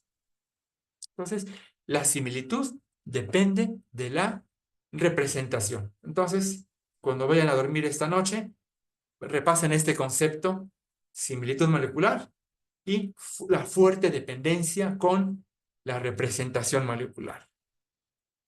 Y aquí enfatizo nuevamente que el espacio químico no es único como el universo químico.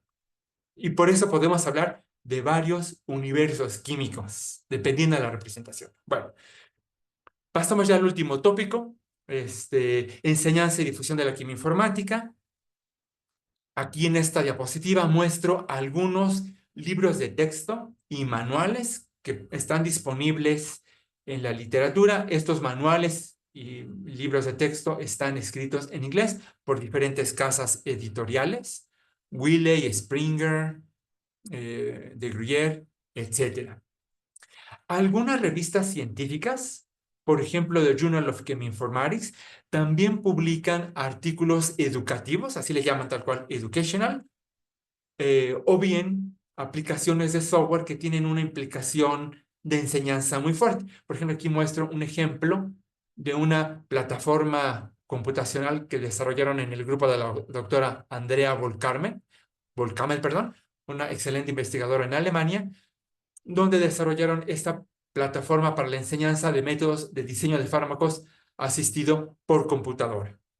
En el grupo, fuerte trabajo de la maestra en ciencias Fernanda Saldívar, se desarrolló este tutorial para la enseñanza de cómo se pueden construir, otra forma de decir, enumerar bibliotecas químicas empleando herramientas libres, y otro artículo de revisión que también les recomiendo mucho del grupo del doctor Ola Enkivist, en AstraZeneca, hacen una revisión muy educacional, yo diría, muy buena, de diferentes representaciones moleculares. Todo esto que ahorita, bueno, acabo de resumir en algunas diapositivas, cómo representamos a una molécula. Ellos hacen una revisión mucho más exhaustiva, que obviamente eso también se ve en un curso más amplio, que se emplean en quimioinformática y en inteligencia artificial. También varios grupos de investigación han desarrollado tutoriales, blogs con códigos, tips, consejos para utilizar herramientas quimioinformáticas. Uno de los blogs frecuentemente visitados y utilizados está creado por el doctor Pat Walters. Bueno, tiene su blog como tal, también tiene un GitHub. El doctor Pat Walters es cofundador de una empresa farmacéutica, pero también hace muchísimas aportaciones de acceso libre. Entonces, eso también me gusta mucho porque son aplicaciones que se pueden emplear tanto en la academia también como en la industria. O sea, tienen un sentido muy, muy práctico. Y otras herramientas, aquí por ejemplo, el que mencionaba hace un momentito, desarrollado en el grupo de la doctora Aldrea Volkamer, el grupo del doctor Alan Talevi en la Universidad de La Plata en Argentina, desarrolló LIDEBI Tools y otras herramientas disponibles. Bien, en el grupo también se han hecho revisiones en español enfocados en educación. Este trabajo que se hizo con la maestra Fernanda Saldívar y el doctor Eli Fernández habla también de principios de inteligencia artificial en el diseño de fármacos. Aquí se enfatiza en la combinación de técnicas de cómputo con obviamente el conocimiento humano, que también en la literatura esto se le llama inteligencia aumentada, propuesto ya también mucho por otros investigadores, y otro trabajo también de difusión que también tiene un fuerte componente de enseñanza de métodos de quimioinformática, inteligencia artificial, con un enfoque en cómo se pueden emplear después en química de los alimentos. Este es un trabajo donde participó fuertemente el maestro en ciencias Juan Felipe Avellaneda, que dio la introducción de esta sesión, en colaboración con el grupo del doctor Gonzalo Colmenarejo, que son expertos en química de alimentos en Madrid, en España. Bien, en el grupo de investigación se generó, ya tiene algún tiempecito, 2018, una versión en PDF de un manual de quimioinformática en español. Sigue obviamente vigente, es de acceso libre. Si a ustedes les sirve, es de su interés, lo pueden descargar desde nuestra página. Aquí nada más hay que llenar un registro muy sencillito. En cuando ustedes dan submit, se les va a enviar al correo electrónico que ustedes ingresan aquí el PDF del manual. Aquí obviamente nada más confirmen muy bien que su email está escrito de la forma que ustedes quieren. Este manual tiene estos 8 capítulos. No es como tal un libro de texto, precisamente es un manual. Tiene muchos ejercicios para la práctica de diferentes conceptos, ¿no? De bases de datos moleculares, espacio químico, etcétera, etcétera. Este manual ya se ha empleado en México y en varios países, pues principalmente de habla hispana, pero bueno, de hecho también en otros países que no necesariamente son de habla hispana, lo cual está muy bien. Y la versión más reciente de este manual es un cuaderno electrónico de quimioinformática, está hecho utilizando InJitBook. Es de acceso libre, ustedes ya lo pueden descargar, pues, es en línea, no se puede accesar en esta página. Y todos los detalles de cómo se construyó, cómo está organizado, está descrito en este trabajo en Journal of Chemical Education. Este es un esfuerzo de muchos miembros del grupo, de muchos estudiantes, que de hecho se ha hecho ya por varios años. Ha sido un trabajo muy arduo. Este proyecto está coordinado y de hecho fue, yo diría, idea original de la maestra en ciencias Fernanda Saldívar. Ella hizo el manual de quimioinformática, obviamente en colaboración, ¿no? Siempre es importante la colaboración con otros estudiantes y profesores, pero bueno, ella lideró este proyecto, ella también ha coordinado el trabajo con otros estudiantes que también han trabajado muchísimo, la maestra en ciencia Diana Prado, Raciel Cedillo, bueno, etcétera, etcétera, todos los nombres. Aquí el maestro Juan Felipe también participó de una forma muy importante en el desarrollo de este manual. Y ya, este es mi antepenúltima diapositiva. Este manual tiene 9 capítulos y, como mencioné al principio, este cuaderno electrónico o manual de quimioinformática electrónico va a ser la base o es la base de cursos taller de quimioinformática que vamos a estar impartiendo. Uno de los capítulos está enfocado en búsqueda de información química. Hay una sección enfocado a una introducción de Python, a Google Colab, para aquellas personas que tal vez tienen un conocimiento muy básico o no tienen ningún conocimiento, no pasa nada, no importa. Aquí se da una introducción que les va a permitir después accesar seguir el material que sigue. Otro apartado, otro capítulo dedicado a la representación molecular, que ahorita mencioné de una forma muy breve, cómo podemos generar y crear bases de datos, cómo las podemos curar. Lo que ahorita hablé en muy pocas diapositivas, diferentes técnicas de visualización de espacio químico y de información química general. Lo que también ahorita hablé de una manera muy introductoria, similitud química. Hay un apartado completo de esto, cómo podemos generar, enumerar bibliotecas químicas y también gracias a la retroalimentación de usuarios, de estudiantes, de profesores, que también estamos súper agradecidos por su retroalimentación, se incluyó un apartado de acoplamiento molecular. Entonces también seguimos muy abiertos a recomendaciones, a sugerencias que ustedes puedan tener para pues seguir actualizando y mejorando este cuaderno electrónico. Penúltima diapositiva es invitarlos a seguir esta página de School Latina. El mes pasado se tuvo un evento de acceso libre la segunda escuela de quimioinformática en América Latina. Eso está muy conectado con lo que mostré en esta sesión. ¿Cuál es el impacto que tiene la quimioinformática en Latinoamérica? También queremos, es muy importante, que nos unamos, bueno, en muchas áreas, ¿verdad? Pero bueno, en quimioinformática, América Latina con otras regiones geográficas del mundo. Entonces, esta fue una segunda edición para tanto mostrar lo que se está haciendo en América Latina de quimioinformática a otros países y pues también aprender en Latinoamérica qué están haciendo otros países, ¿no? En esta área. Los videos se van a estar subiendo, o sea, con las ponencias que se dieron, donde participó el doctor José Correa Basurto, que ustedes conocen muy bien. El doctor Juan también participó y investigadores de varios países. Sus ponencias, para que ustedes las puedan ver con calma, van a estar disponibles en forma libre en esta página. Bien, ya con esto termino. Agradezco a nombre de todo el equipo de trabajo de DIFAKIM que todo esto que les acabo de platicar se debe pues al esfuerzo de todo el equipo de trabajo. A nombre de todos ellas y ellos, pues, les agradezco su atención y estoy abierto a cualquier pregunta, comentario que ustedes quieran realizar. Y les agradezco mucho su atención. Valoro mucho, pues ya es también la hora de invertir un espacio de la noche, muchas veces familiar, por atender a esta sesión. Muchas gracias. Muchas gracias, doctor José Luis, por esa presentación tan completa.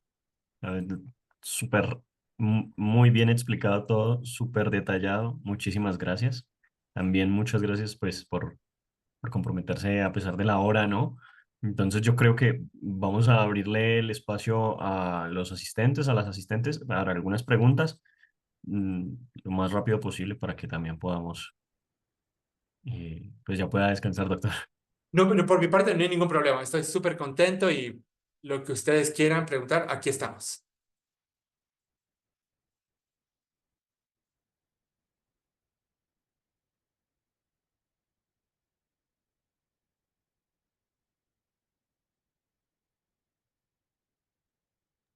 Por el momento todavía no he visto ninguna pregunta en el chat o en Hola, Facebook. buenas noches. ¿Puedo hacer una pregunta? Pero adelante, adelante. Sí, hola, muchas gracias por la presentación, muy interesante. Mi pregunta estaría relacionada, ¿por qué no se busca o se evalúa la toxicidad con herramientas quimioinformáticas, por ejemplo, para la evaluación de fármacos? Puesto que mencionó estudios clínicos, sería una gran herramienta o ayuda evaluar toxicidad antes de empezar estudios clínicos, por ejemplo, ¿no? Claro, claro. Muy bien, por supuesto. Muchísimas gracias por el comentario. Y de hecho, sí, sí, sí, sí. Dentro de las diferentes aplicaciones de la quimioinformática, de hecho ya hasta se ha creado una subdisciplina, podemos decir, que es la eh, toxicología informática o toxinformatics. De hecho, hay cursos que hay en ese sentido. Y muy bien el comentario, muchísimas gracias. Va precisamente, ¿verdad? Dirigido hacia esta parte que estamos platicando acá. Tratar Sí, de anticiparse aquí. De hecho, por ejemplo, ya hay varios servidores en línea que se emplean mucho en la academia, también en la industria, para tener una idea aproximada, ¿no? Del perfil ADME, de los compuestos, tener una idea de la toxicidad. En Europa, por ejemplo, la regulación está presionando mucho, tiene mucho sentido, ¿no? Y está muy bien para emplear modelos predictivos de toxicidad para reducir al mínimo necesario el uso de animales, pues por cuestiones éticas, de costos, etcétera. Pero sí, sí, muchos grupos de investigación es muy complicado, desde luego, predecir toxicidad, pero hay muchos esfuerzos para poder predecirla de una forma lo más confiable posible. muchas gracias. Y también me gustaría saber si en el curso se adentran hacia los procesos estadísticos para la construcción de los modelos o simplemente es la utilización de las herramientas. También muy buen punto. De hecho, sí, sí, sí, para la generación de modelos y para la aplicación y la interpretación, sí es muy importante la estadística, el análisis. Porque, de hecho, para generar modelos predictivos, yo diría, para muchas aplicaciones de quimioinformática, por ejemplo, similitud molecular, pudiera decir muchas veces trivial hacer los cálculos.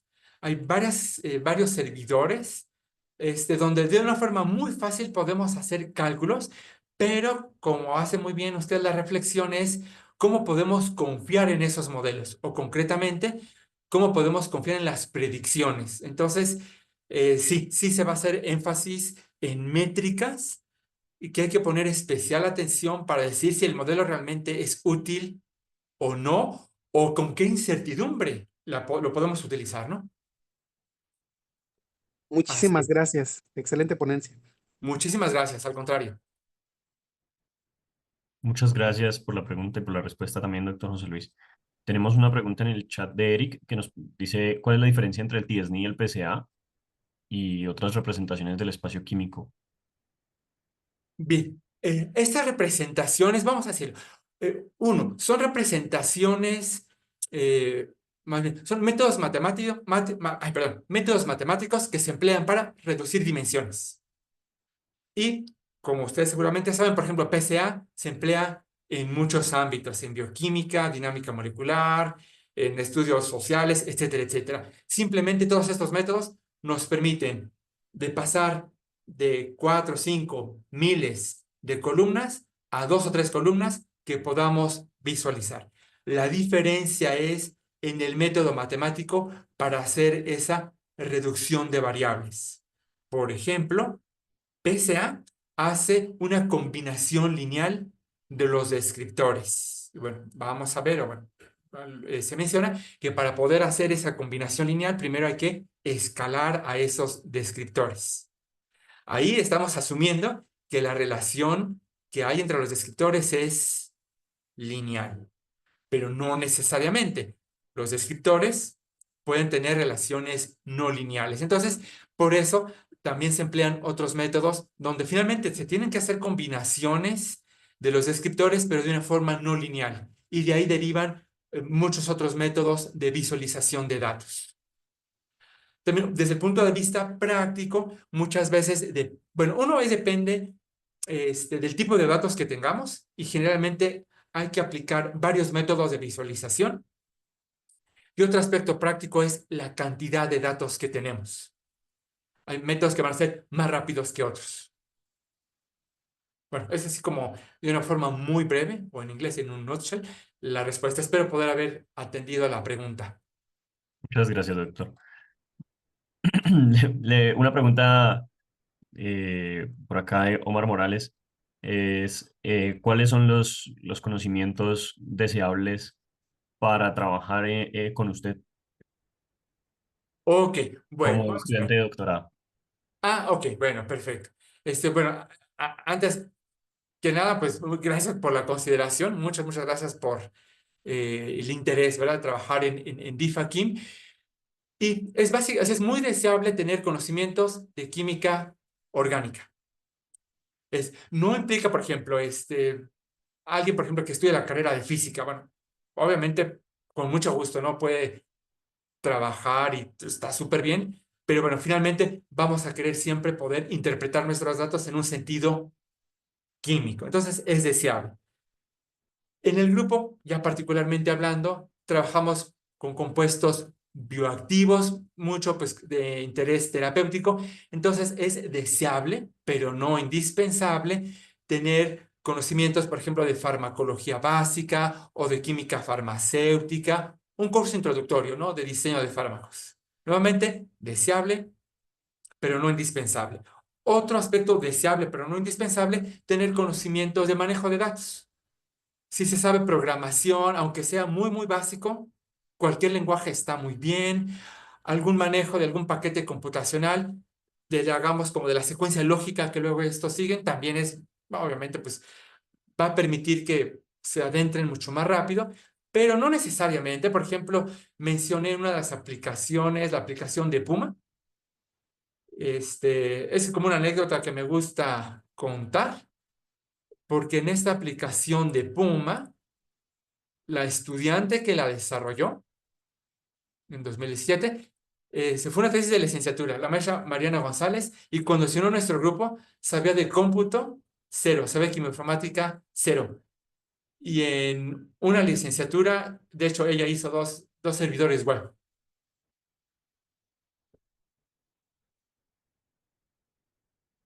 Gracias, doctor. Bueno, de todas maneras, por aquí le voy a copiar la dirección de correo del doctor José Luis, la institucional, si me lo permite el doctor. Por supuesto, por favor, por favor. Por si tienen más de este tipo de inquietudes, puedo dar fe de que el doctor José Luis responde correos más rápido que el 99% de las personas. Eh, Claro.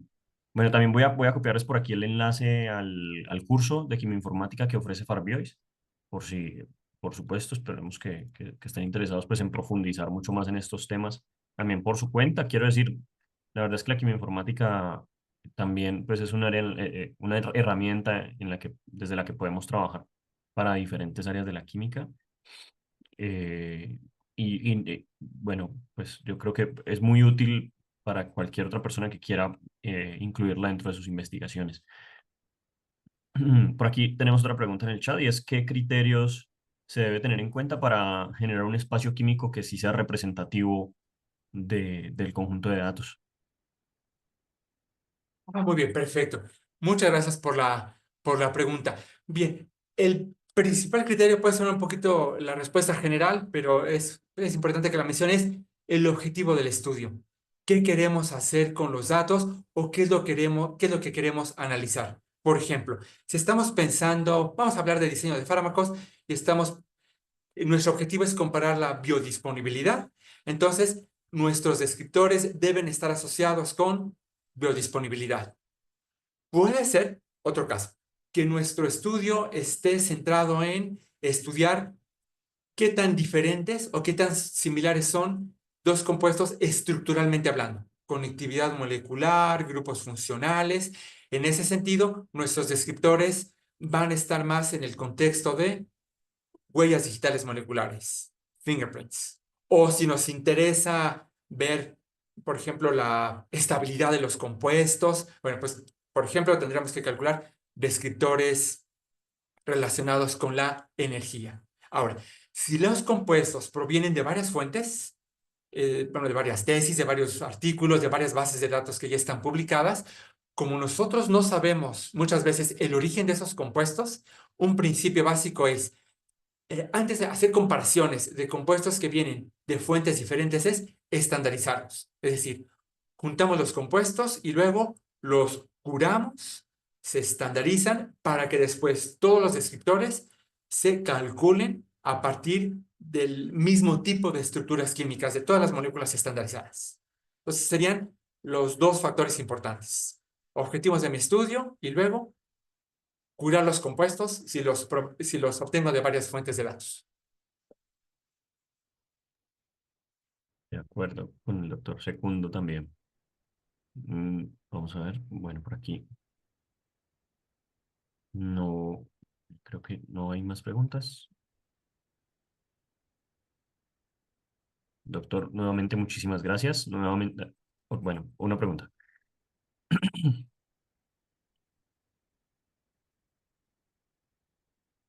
Jesús Rodríguez nos pregunta pues que si con el avance de la inteligencia artificial usted piensa que eh, todo este tipo de análisis va a llegar a un punto en que los tiempos para encontrar nuevos fármacos se reduzcan considerablemente y se puedan encontrar muchos nuevos fármacos fácilmente.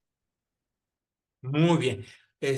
También agradezco mucho la pregunta. Sí, definitivamente, de hecho, ya lo estamos viendo. Ya hay varios casos reportados en la literatura. Bueno, también va a haber algunas como, ¿cómo pudiéramos decir? Sobre todo en las redes sociales hay muchas aseveraciones que inflan, ¿no? Las aplicaciones reales de inteligencia artificial, pero bueno, es un hecho que sí. Inteligencia artificial sí está acelerando y va a continuar acelerando la identificación de compuestos bioactivos. Pero bueno, aquí me salté rápidamente estas diapositivas porque, bueno, les invitaría, bueno, al doctor Jesús quien hace favor de hacer la pregunta y a la audiencia a leer un poquito con más de detalle esta pregunta a través de este artículo, Inteligencia Artificial en el Diseño de Fármacos, y aquí precisamente se hace énfasis en la inteligencia aumentada. Entonces, ciertamente, sí, los métodos de cómputos nos van a ayudar, pero es indispensable siempre el criterio de la investigadora, del investigador. Eso siempre va a ir de la mano. Y eso, vamos, por ejemplo, ahorita lo puedo decir, por ejemplo, con ChatGPT o cuando hacemos una pregunta a un sistema de inteligencia artificial. Yo creo que en fracción de segundos nos puede dar una respuesta muy elaborada y ciertamente son herramientas muy útiles, ¿no? Pero como ustedes saben, la respuesta que les da el tipo de aplicación que ustedes están usando depende de cómo le preguntan. Entonces, dependiendo de la pregunta es la respuesta. Y otro factor es importante ahí depende de los datos que se tienen almacenados. Entonces, aquí en el área de diseño de fármacos, antes de aplicar una inteligencia artificial, es importante el hacer el análisis de datos. ¿Y quién va a hacer ese análisis de datos? Pues el ser humano. Tenemos que ser muy críticos. Ahora, ayer precisamente leí un artículo, se los comparto porque me pareció muy importante, es que hoy en día, por ejemplo, hay una cantidad de literatura impresionantemente grande, ¿no? Hay muchas revistas que son de acceso libre y lo que antes, por ejemplo, cuando yo estudiaba la carrera, ¿no? Hacer una búsqueda bibliográfica, irse a la biblioteca y sentarse y sacar tomos y tomos, ahora se hace en fracciones de segundo, ¿no? Entonces, rápidamente podemos acceder a la literatura. La pregunta es, la información que está publicada, aun cuando es en revisiones por pares, ¿qué tan confiable es? Ahora, la inteligencia artificial que se está empleando depende de esa información pública. Entonces, en el área del diseño de fármacos, habría que tener muchísimo cuidado que qué tan, o sea, sí, de que va a ser más rápido, sí, qué tan confiable va a ser información. Ahí hay que ser súper, súper críticos. De acuerdo también. Tenemos una pregunta en Facebook hace un ratico, pues la leo antes, eh, ¿qué recomendación tiene para disminuir la subjetividad de la selección de las métricas al momento de realizar estudios de quimioinformática? Ay, vamos a ver, gracias por la pregunta, es muy interesante, tal vez un poquito amplia, ¿verdad? Este, sí, habría que, digo, si gusta, por favor, escribir un correíto electrónico si tiene algún caso particular, porque yo lo desglosaría nuevamente, cuáles son los objetivos del estudio, qué datos se están empleando para poder producir esas métricas, para poder dar una respuesta más concreta, ¿no? Porque sí está un poco amplio, ¿no? Entonces, qué pena no dar una respuesta así muy, muy, muy específica, pero con gusto estamos súper abiertos a atender la pregunta específica si nos gusta escribir por correo electrónico. De acuerdo, profe. Entonces le copio su correo. Por favor, gracias. Y sí, yo creo lo mismo, ¿no? Yo creo que cabe la misma respuesta de hace un momento, depende de cuál es la aplicación. Ujú. Y pues nada, si quien la hizo pues tiene, bueno, le compartiera cuál es esa aplicación, pues yo creo que fácilmente se podría llegar a cuál sea la selección eh, mejor de estos descriptores. Y también, aparte porque no solamente depende de la aplicación, sino de la capacidad de cómputo con la que contemos muchas veces, ¿no? Que Claro, claro. casi siempre nos limita en esta parte del mundo. Por aquí nos pregunta José Carvajal, ¿cuál sería el conocimiento básico para poder llevar adecuadamente el curso?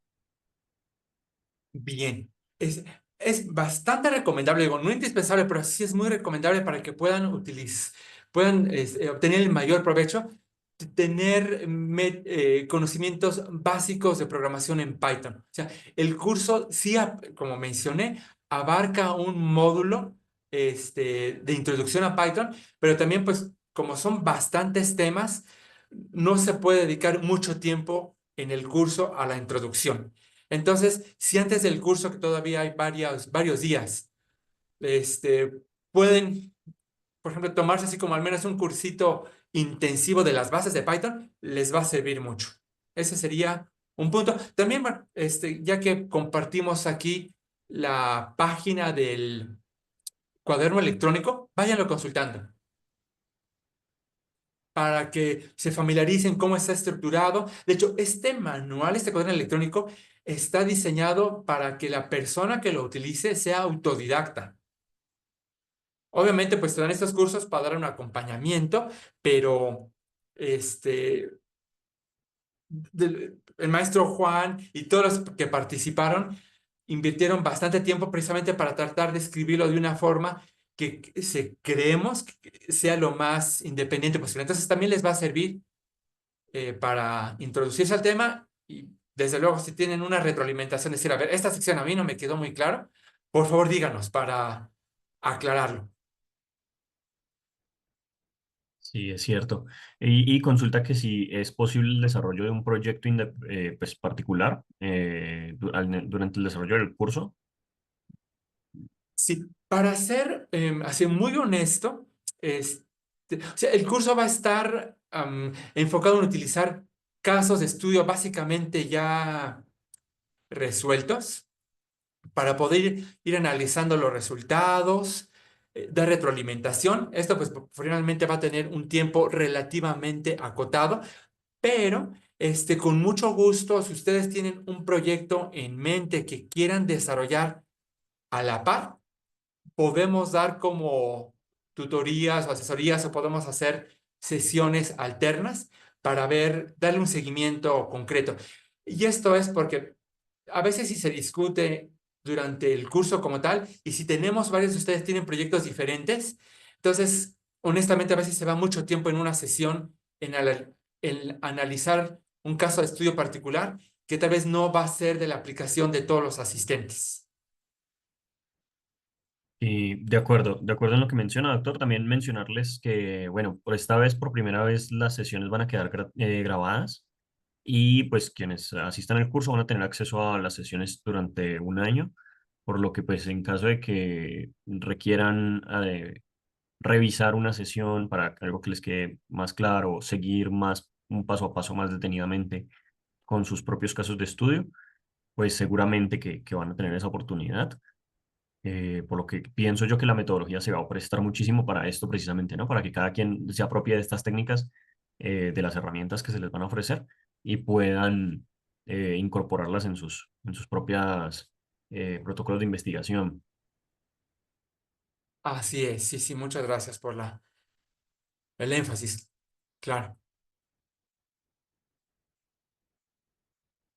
Por aquí tenemos otra pregunta en el Facebook y es, ¿cómo se valida la información que se obtiene por metodologías quimioinformáticas? Eh, Vamos a ver, la validación, así estrictamente hablando, siempre se va a dar por un método experimental. Obviamente eso va a ser en el área de diseño de fármacos. Puede ser desde un método experimental sencillo. Vamos a pensar que se quiere diseñar un compuesto que sea activo contra un blanco terapéutico.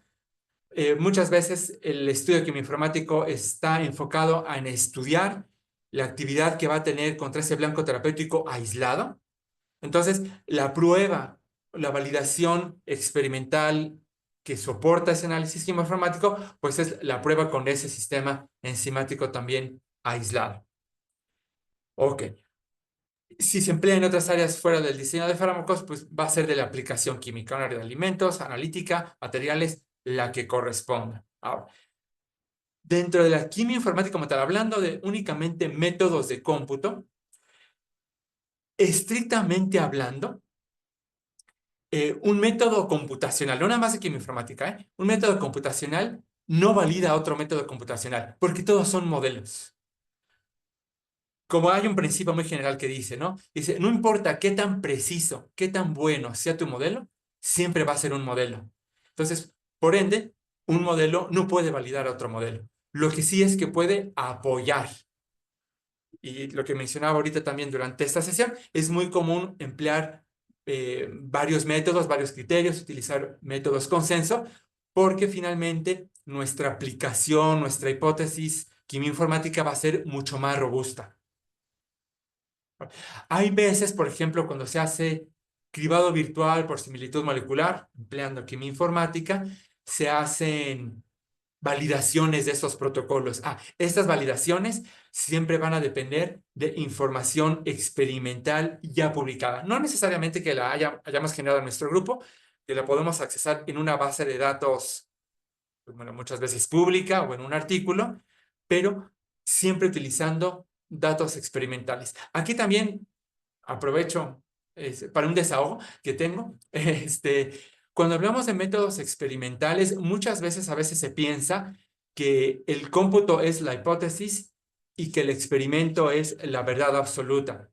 Los que hacen experimentos, ustedes saben que también hay muchísima variabilidad en los datos.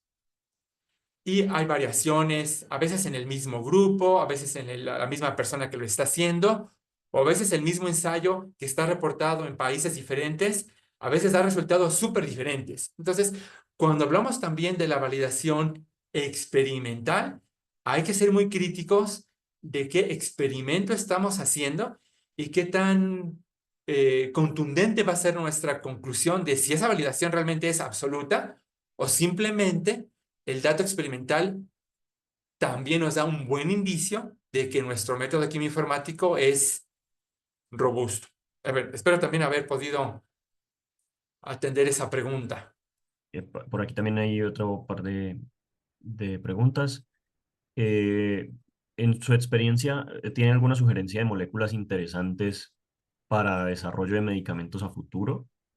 Y para que de una vez, Claro, ¿considera usted que es ético aplicar sobremuestreo cuando se cuenta con pocos datos para el desarrollo de un modelo? muy bien, ok. Gracias por las preguntas. Sobre la primera, moléculas interesantes para el futuro desarrollo de medicamentos. Es una pregunta súper interesante y yo creo que, si me permite una respuesta hasta filosófica, yo creo que las moléculas interesantes es un poquito como en el espacio cosmológico. Lo interesante muchas veces es lo que no vemos y lo que estamos por descubrir, que es realmente el corazón de la investigación. Bueno, tal vez es algo muy filosófico, pero bueno, algo ya más concreto, muy práctico. Muchas moléculas de interés son las que ya existen, las que ya están aprobadas para uso clínico, que es el principio, ustedes lo saben, de reposicionamiento de fármacos. Y bueno, eso también muchas veces es alguna aproximación, un paradigma que se emplea en industrias farmacéuticas. Como el tiempo, tanto, bueno, tiempo reloj, ¿no? Y la inversión y el dinero para desarrollar fármacos es muy grande y es muy complejo, a veces se prefiere empezar con algo ya conocido. Entonces se emplean o sea, fármacos interesantes es empezar con lo que ya se sabe que tiene actividad biológica y es buscar otras actividades biológicas potenciales. Sería como una familia de moléculas que se toman como punto de partida muy, muy prácticas, ¿no? Ahora, también la respuesta puede ir en otros sentidos, ¿no? Por ejemplo, también puede ser muy interesante, muy necesario, enfermedades desatendidas o enfermedades raras, que también es otro tipo de enfermedades desatendidas, ¿no? Que le pueden dar a ricos y pobres, pero como hay muy pocos casos, entonces prácticamente la investigación es nula. Y desde luego, pues, enfermedades desatendidas, ¿no? Que afectan mucho a poblaciones sin pocos recursos.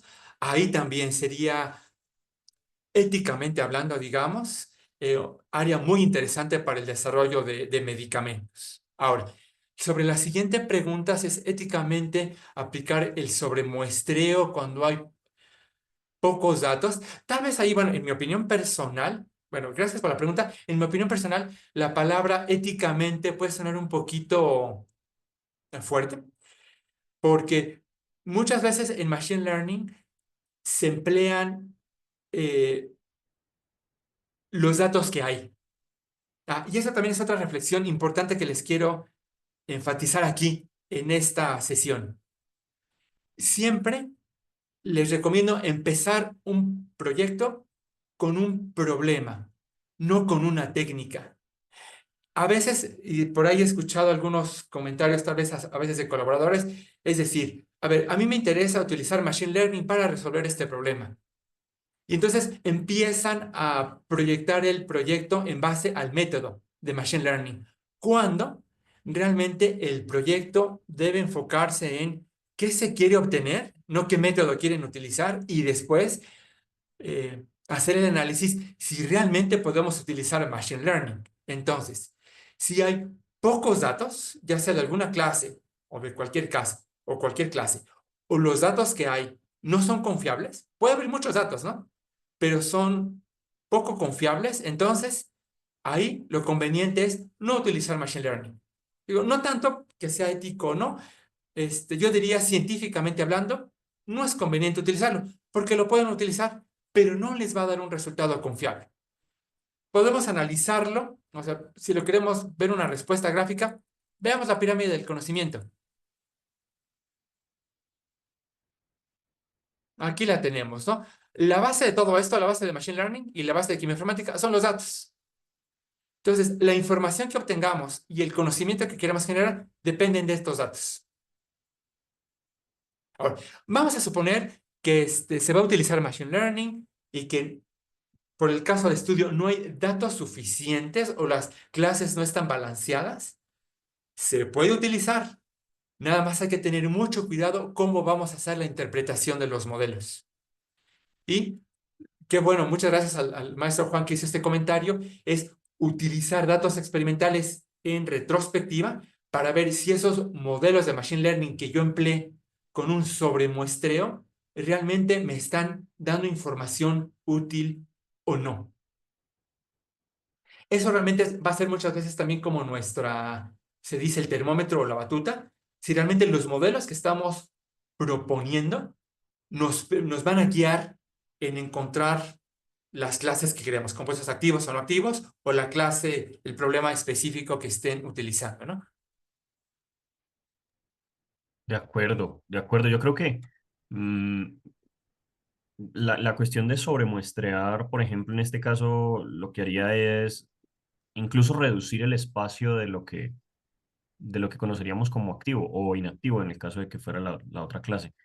Reducir la definición de esa clase a lo que estamos sobremuestreando y decir que esa clase, que esas características están sobre representadas, pero en últimas, mm, lo que haría sería limitarme el espacio de lo posible, ¿no? Ujú, ujú. Más allá que yo esté, pues, bueno, sí, sí, como usted dice, al final sería la cuestión de la interpretación final de las respuestas que yo obtenga de las predicciones. Vamos a ver Así es. si por acá tenemos más preguntas. Creo que no. Y bueno, se alargó bastantísimo la sesión. Me alegra mucho, doctor, que nos haya podido acompañar este tiempo. También muchísimas gracias a todos y todas los asistentes. Doctor José, mucho gusto verlo nuevamente. Pues muchas Sí. gracias, doctor Medina, a todos los asistentes, a Felipe por todo el proceso organizacional y pues muy buena presentación, del doctor Medina que tiene una amplia experiencia en todo este campo y una trayectoria muy importante. Yo creo que en esa gráfica que nos mostró de cómo Latinoamérica está participando importantemente en este campo de la quimioinformática, pues estoy segurísimo que el doctor Medina tiene los números más altos y bueno, pues nos congratula tenerlo aquí con todos nosotros, dándose un espacio de su tiempo, porque seguro de traer una agenda muy saturada con tantos productos que nos vino platicando ahí. Todas las referencias casi de su presentación, pues son de su autoría y su grupo colaborativo. Y pues muchas gracias doctor Medina y a todos los asistentes y pues a Felipe también por todo el proceso organizacional. Muchísimas gracias a ustedes, doctor José. Muchas gracias por esta excelente iniciativa de Barbiois. Maestro Juan, muchas gracias por toda la coordinación y me uno al agradecimiento del doctor José Correa, a todos ustedes por su tiempo, por su asistencia. Mil gracias.